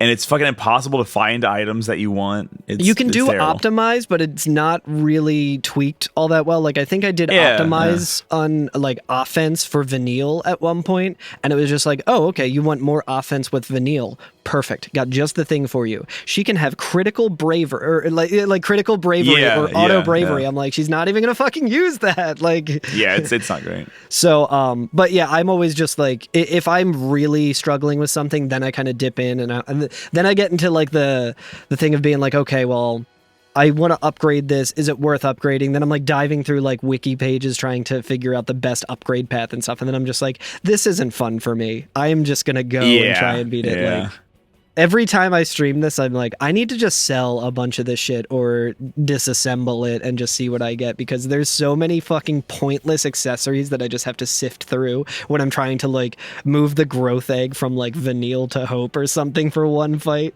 Yeah. But yeah, we get a Gnar stone, Minar stone, fucking gnarly gnarly, stone, Gnar, for beating him. And then the next one, 48, the Abyss Strikes Back. Is this the one that you were saying is the Vertilet that summons Tonberry? Yeah. Mm-hmm. I went in with 3 commandos, baby. This battle took like 8 seconds. Nice. I was just like, yo, fuck these guys. Which actually, I should have, you know what? I should have taken a second to like really drink it and enjoy it, because that's probably the first time I saw Vanille do a physical attack since the beginning of the game. Oh wow, yeah, she's still using the fishing rod. Yeah. Hey, Vanille, you still got that fishing rod? You still using that? Glad to hear it. Another really cool thing that we can do when we're looking at these, like, you can go into like the mission list by hitting like square twice, so that you can bring up the map and then bring up the missions, and it'll actually show you your mission complete percentage, and it's like getting up there at this point. Like I remember being like, holy shit, like we're making really good progress through this, and then all of my progress went immediately to dead stop because the fights got so fucking hard. And then if you press right on that screen too, you also see your stars on each one as well. You can see your stars on each one, which is really helpful. I think if you're looking at the mission description of the Titan Trials, it'll actually show you where you are in the bracket of the Titan Trials, which is really cool. Yeah. Kind of helps out a little bit, because it is easy to get lost in this like little segment and trying to find your way. I luckily didn't have an instance of like taking the wrong path and then being like, well shit, now I can't get to the one that I need to. Well, luckily when you go up and you talk to the stone, like the sea stone, the image, like where there's usually like an enemy at, it'll actually show you the map. Exactly. So So it makes it a little easier to stay on top of. Okay, yeah. But I also was like, if I run down one hallway, I don't want to have to run past enemies down to the other one. Oh, yeah. Yeah, that's fair. The next one is Tyrannicide. We fight a tyrant. He's not too bad. It's once again, you just have to watch out for that fucking blade. I felt the same way this time as I did last time, where if I let the blade go, it's going to fucking chop me up. Yeah, I would just immediately take down the blade. I think this is just a typical tyrant. I don't think there's anything really special about it that I was seeing. No. You do get 7 particle accelerators for him, though, so that's pretty okay. That's pretty cool. The Abyss stares back. That one. The Tonberry one? The Tonberry summon one. The loot that we get for that is a 20-sided die. Oh yeah, I forgot to mention. How did I forget to mention that? Yeah, super crazy cool. Weird. It's such a weird item. It probably has a cool use case somewhere. What it does is it randomly will nullify all damage. So 1 out of 20 times. Yeah, so it's it literally just is like a 20-sided rolling die. in D&D to be like, oh, I evaded that that one-shot kill or something. Like, yep. Cool. Seems really cool, but also I think every single one of these final ones gives us a like rank title, which is cool. Yeah. So like the Abyss stares back, you'll earn the rank of Walker of the Wheel. Oh, interesting. Interesting. And then what was the other one? I may have gotten this confused, actually. A lot of them do. I'm 47 is Karmic Champion, which I feel like would have made more sense for the Abyss Stares Back, because that's one with all the Tonberries in it. Mm-hmm. Yeah. And then the Tyrant one, which we're about to do, you get Deus Ex Machina. Okay, that's cool. Yeah. But yeah, he's not too hard. So, but 50. I like the name of 50. Road to Predation instead of Perdition. Uh-huh. Very nice. Very nice. It's Humbaba. Fuck that guy. It's Humbaba. Mm-hmm. But an old friend. At least now we're like leveled up enough to take on a Humbaba. Whereas in Eden, I did not feel like I was strong enough to take on one. But now I'm like, exactly. okay, I can do this now.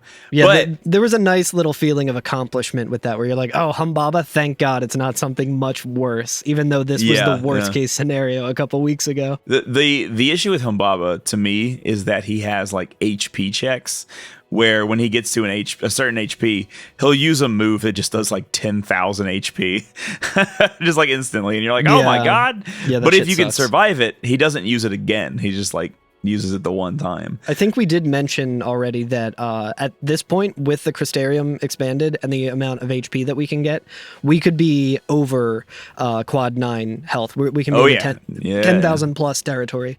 It gets pretty up there. That's it. Yeah, I'm feeling Final Fantasy X right now. But that's all of them, right? Right? Yeah, of course. We've completed everything that you can all of his see in the missions. Titan Trials.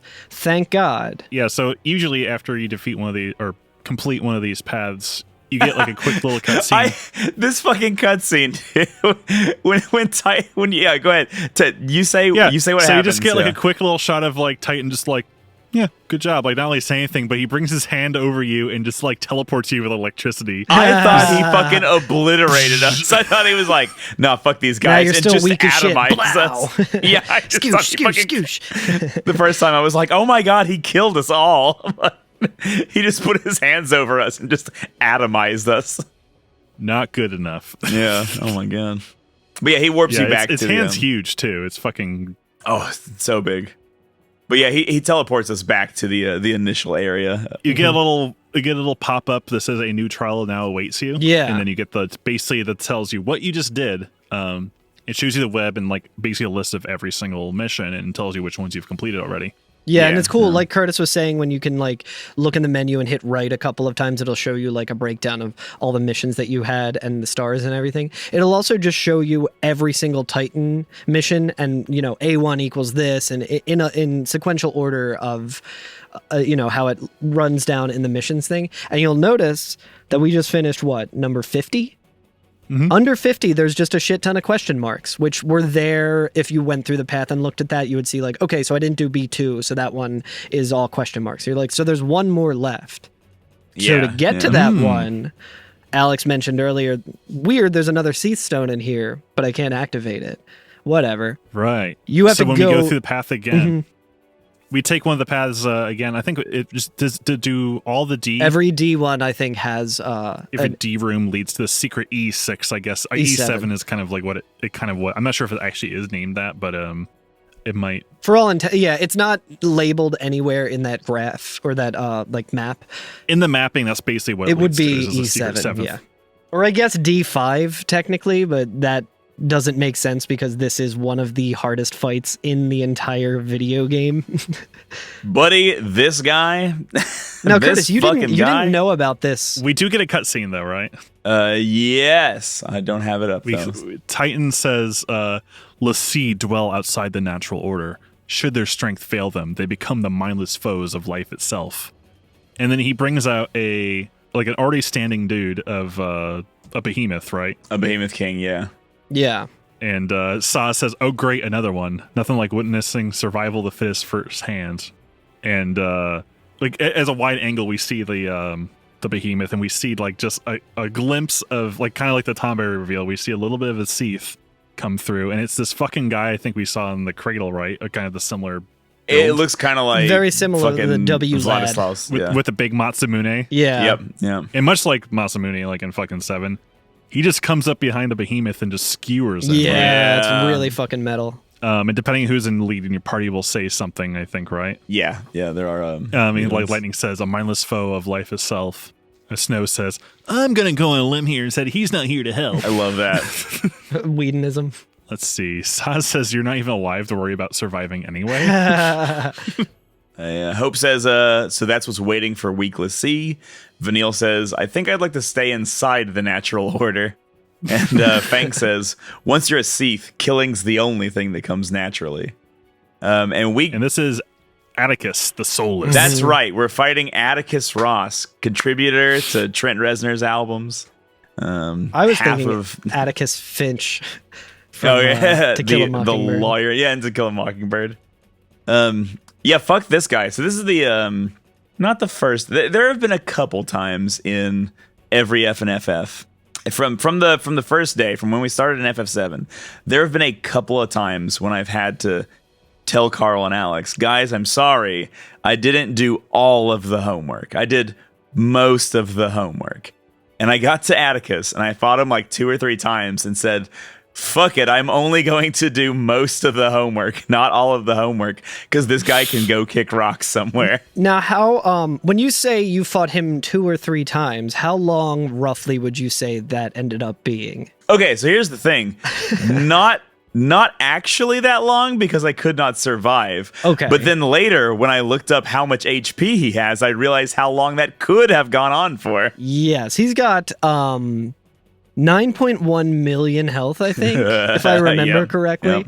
yep. And the other thing about him is he has a chain resistance, I think it's called, of 100, which means 100%, which means you were doing virtually no damage. I saw someone describing it as he is he can't be staggered, which isn't correct. His stagger is like 0.1 below 1,000.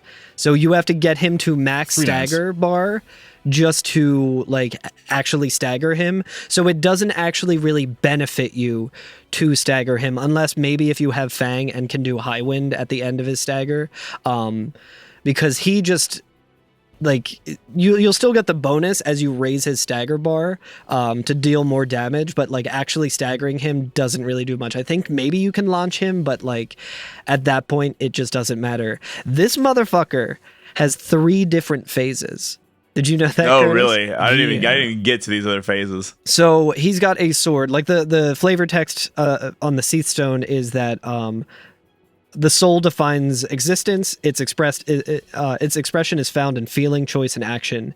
Entreat with the undying Atticus, whose blade is hate made manifest, and become one with life's circle here again. So he's got this sword that can do a lot of damage. He'll use it on you, and then at one point he will like buff the sword. He'll get I forget what the move is called, but he'll do a thing that just like greatly increases the amount of damage that he's doing with his sword, and his moveset will change a little bit. And it's like, oh fuck, okay, shit just got real. So yeah, I think he starts off, and then in the second phase he gets Unrelenting Blade. Yeah, which lets him use Concentrate. Yep. Increases the power of his attack by 25%, and then the third phase uses Peerless Blade, which I guess is another 25%. Okay, I didn't see that one. Yeah, so I was chugging along through this because I was surviving it pretty well. I was staying on top of like trying to keep my I think at this point I've leveled out all of the like primary roles that I have people in, like Commando for what's it called, Fang, Ravager for Lightning, and one of them for like Saboteur or something for Vanille. So I was doing pretty well. I had a ton of health. I was tackling it like with strategy and everything, and I was still like not going fast enough. And then I think I want to look this up. I don't know if I'll be able to find it on the wiki or anything, but if the fight takes around like 30 minutes, I think he'll just cast Doom.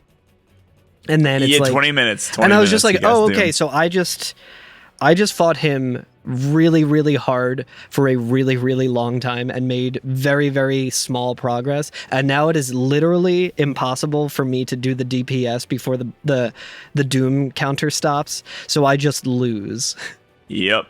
Apparently summoning halts the Doom counter. Yeah, summoning will halt it. So then you can fight him a little longer, but it does not negate, it does not get rid of it. Oh, okay. So when you go back in, and like summoning in this fight is not going to be like, oh, okay, well now I did a whole bunch of damage, because the other thing about summoning is when the summon is done and you do like the final move and everything, the stagger bar goes back to 0. Yeah, that's true. So him not being staggered means you're doing the least amount of damage possible. I'm reading It does seem like he can be launched. Yeah, you can launch him, but again, I mean, it's like he's so tanky that it doesn't even really help. Like you can juggle him and everything, but he'll only the juggling could help in the way that it will give you a reprieve from attacks, but you're not going to be doing any additional damage. Yeah, and then like once he lands, then it's just like, oh, okay, now I'm starting from square one again, and it takes me like 5 minutes to build his stagger bar up. Yeah. People in my chat were like, it actually might make more sense for you to get him to like the $600 or $600, and then just like 600% range, and then just focus on trying to do as much damage as possible with Commando instead of trying to build chain, because like that's probably the right way. It kind of becomes a detriment when you stagger him. It's insane. It was. I'm checking this here. I started fighting him at 1 hour and 12 minutes into my stream the one day, and I ended my stream at 3 hours and 29 minutes and made literally 0 progress, because I just kept like I made the mistake of doing well enough in my first attempt at it to be like, oh, okay, this is doable right now. And people were also saying like, yeah, we don't recommend doing it, but it would probably be doable now. And after like really banging my head against this, it was like, oh, okay, no, someone had said that it's not worth doing this right now. You should probably have your 3 main roles completely maxed out by the time you want to come in and fight him. Interesting. Yeah, I think the strategy said like Sentinel with snow is recommended, and like he is susceptible to slow, so you can at least slow down his like special attacks. I'm reading an interesting strategy that I think is pretty cool, where if somebody is in critical, they do more chain increase as Ravager if you're in critical HP, and also Sentinels do more chain gauge increase, which is weird because Sentinels don't have like attacks usually, right? Yeah. So it says what you can do is you can pull up Cold Blood with Saz and then immediately switch to a Sentinel, so he's in Sentinel role while Cold Blood's going off, and every hit will increase that gauge by 2. And so that's 34%. So they're like, yeah, when you start the match, you can just go like Cold Blood, Sentinel, Cold Blood, Sentinel, Cold Blood, Sentinel, and just like immediately build it up to like 600-700, and then just switch to like 3 comms. Yeah, fighting him. that's pretty much what I was doing with Army of One. This was another fight that I was just like, okay, Vanille, sorry, like the benefit that I'm getting with like the debuffs that you're doing is not actually helping me at all. So we're just bringing in hope so that we can stay alive and try and get this done. But it's the same sort of thing that I do with Army of One. So Army of One, the whole reason for it is it really helps build up the stagger. But if you have a full stagger bar, and like if something's at 999, you just switch Lightning into Commando while she's doing that, and then every hit does more physical damage at their maxed out thing. Badass. So you get like a little extra benefit to it that way, which is really nice. That's actually badass, yeah. The thing I think Zwanzig had said, the old speedrun strat that they had for this in all missions was to just Sol up like every single Sol that you have, aside from Deceptisol, because you can't start with, you can't preemptive strike him. Just have all of those buffs and go immediately into Mystic Tower, where it's 2 Ravagers and a Sentinel, and just unload on him for like 5 minutes to try and get him up to 99, and then do as much damage as you can for like the first part of the fight, and then you still have to fight him again after that. Oh, Jesus. Just 5 straight minutes of relentless attacking on him. It's insane. This fight is it's nuts. Well, that is that's the last of Titan's trials, but there are several other missions, and I don't want to go into them yet. We can do that next time. But I will say that I said, all right, that guy's really hard, so fuck that shit. Like, it's I'm also not gonna be able recommended to say fuck that shit and don't do this fight yet. Like, most people have been like, yeah, this is probably one of the like 4 hardest bosses in the thing. This would be like, okay, well, I still have a lot to do in 10, and we're gonna go and fight Nemesis or whatever. Like, right. So I said, fuck this guy. I'm not going to deal with him. Let's go do some other missions. And there are other missions to be done now, right? Like, we can actually leave. We still got like 14 left, right? Or 13, I guess, after this. Yeah, we still got plenty. And I found one that I was like, okay, let me just skip that. I'm going to go fight this one with some, what are they, Roktavijas, the floating inertial barrier guys. Yeah. And that mission is multiple of them. And I said, you know what? I think I'm done with Final Fantasy 13 for right now. I will come back to this another day, because this shit getting out of fucking hand. Yeah, this really took the wind out of my sails. If I was playing on like my Steam Deck or something, I think I would just be like, oh, okay, like I can just go and grind and stuff like that. But being like tied to a console in my basement, I know exactly what you mean. I'm just like, I don't feel like really doing all this. Yeah, 100%.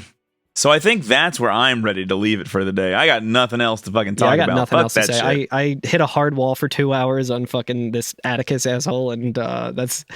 Yeah, I learned a lot in the fight, and I learned a lot about myself as a human being and my psychological defenses, I guess, where I was just like able to endure this constant failure. But yeah, and now there are also...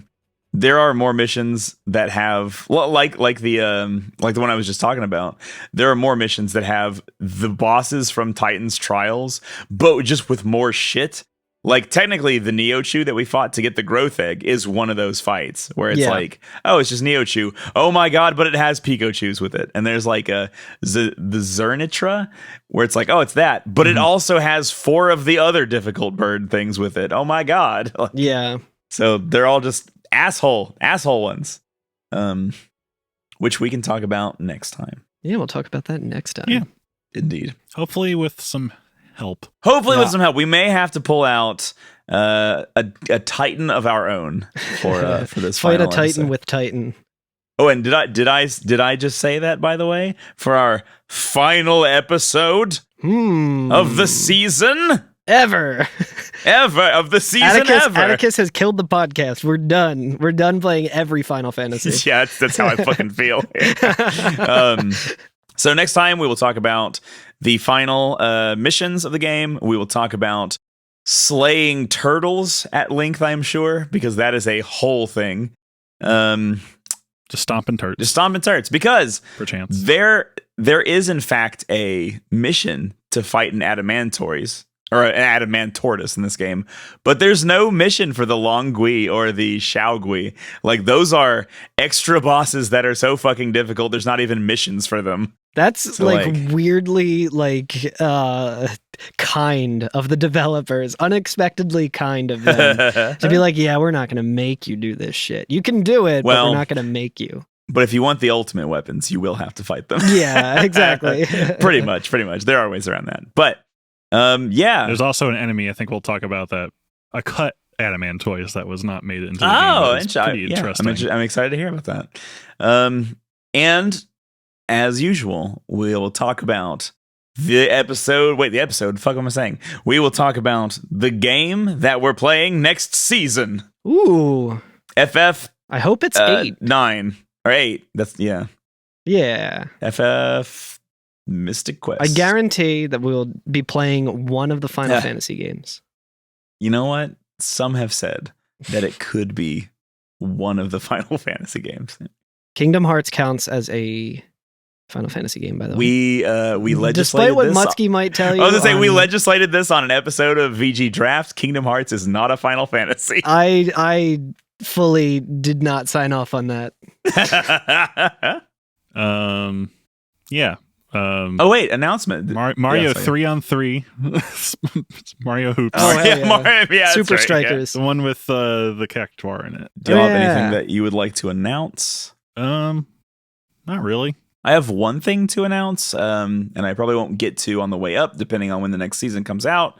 But on March 17th, Zaku will be playing a show at Milk Boy in Philadelphia. It's going to be a good time. A lot of cool bands there. So Cool come venue. out and see us. Cool venue. Very cool times. scenic part of the Philadelphia. It's right by a beautiful little Mexican restaurant called Taco Bell. So It is right across the street from Taco Bell. Yeah. A little local secret. If you want to get a tummy ache and see Curtis, I believe I've brought this up before on the podcast, but it's been a long time, so I'm going to bring it up again. Alex left the best Yelp review I've ever seen in my entire life here in Philadelphia, where he reviewed a Subway and said best hoagie in Philadelphia. Or like best cheesesteak was it in Philly? And I was just like, that's so fucking incredible. funny. That's amazing. First thing I did when I moved, yeah. I remember when I was my old band Howlish, when that was going on, that was still in the days on Instagram where you could like make your own location. And I was in Center City for some work shit, and I stopped in at a Popeyes in Center City, and I was just, getting some lunch and sitting there and eating and like doing some posting to the band account about an upcoming show or something. And I tagged my current location at that Popeyes as like Howlish headquarters. And then anytime we would like tag things, it would be like Howlish headquarters. And if you actually followed the link, it would just be like a Popeyes in Center City. That's awesome. Hell yeah. I'll also be doing actually there's more Zaku shows, I'm sorry. Hell We'll yeah. also be doing March 4th at a house show in Philly, so I can't tell you where that is. Ask a punk or get in my Discord. A house show in Philly? Show up. Yeah, believe it or not, there's actually like a decent house scene in No. I knew that. I feel like there was another. There is, but that one I can't talk about because that's somebody's private affair. I see. Yes. Yes, Zaku does bar mitzvahs. That's right. Zaku does bar mitzvahs now. Also, there's a tentative one in April, but that's tentative. I'll let you know if it happens. Yeah, right on. Cool. I'd like to give a shout out to Aiden Mower, who interviewed us for Wired Hell yeah. a few Yeah. months ago, I guess. I don't know how long it's been, maybe even a year. But I've been reading his new book, Fight Magic Items: The History of Final Fantasy, Dragon Quest, and the Rise of Japanese RPGs in the West. I've been really enjoying it. It goes all the way to like the origins of RPGs, all the way back to like D&D being invented, to like Western RPGs on like, you know, pre-computers, honestly. Nice. And inspiring JRPG as we know it, and it making its way and impact in the US. It's been great. Yeah. Really good follow on Twitter as well. Yeah. Love it. Well, Alex, would you like to stab me in the knee, killing me instantly? Yeah, sure. Thank you to Masashi Amauzu for the game music, as always. A lot of cool. I love when we start a mission and the intense battle music just kicks up with varying degrees. Yeah, be sure to leave us a review and rate us on iTunes, Spotify, or wherever you're listening to us, on YouTube even.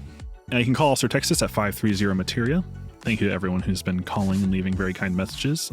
Also to the weird Spanish-speaking automated voice that keeps calling us. Yeah. Get in contact with someone. I've seen that. Not sure what that's about. But you know what? We appreciate it. Keep it coming. May you find who you're trying to reach, and may you find them well. Yeah. You can find us at EveryFNFF on Twitter, Instagram, like I said, YouTube, and hop in our Discord, which you can find in the show notes. And as we always say on here, be sure to expunge your taint. No podcast required. AB, always be expunging. See you next week. Bye.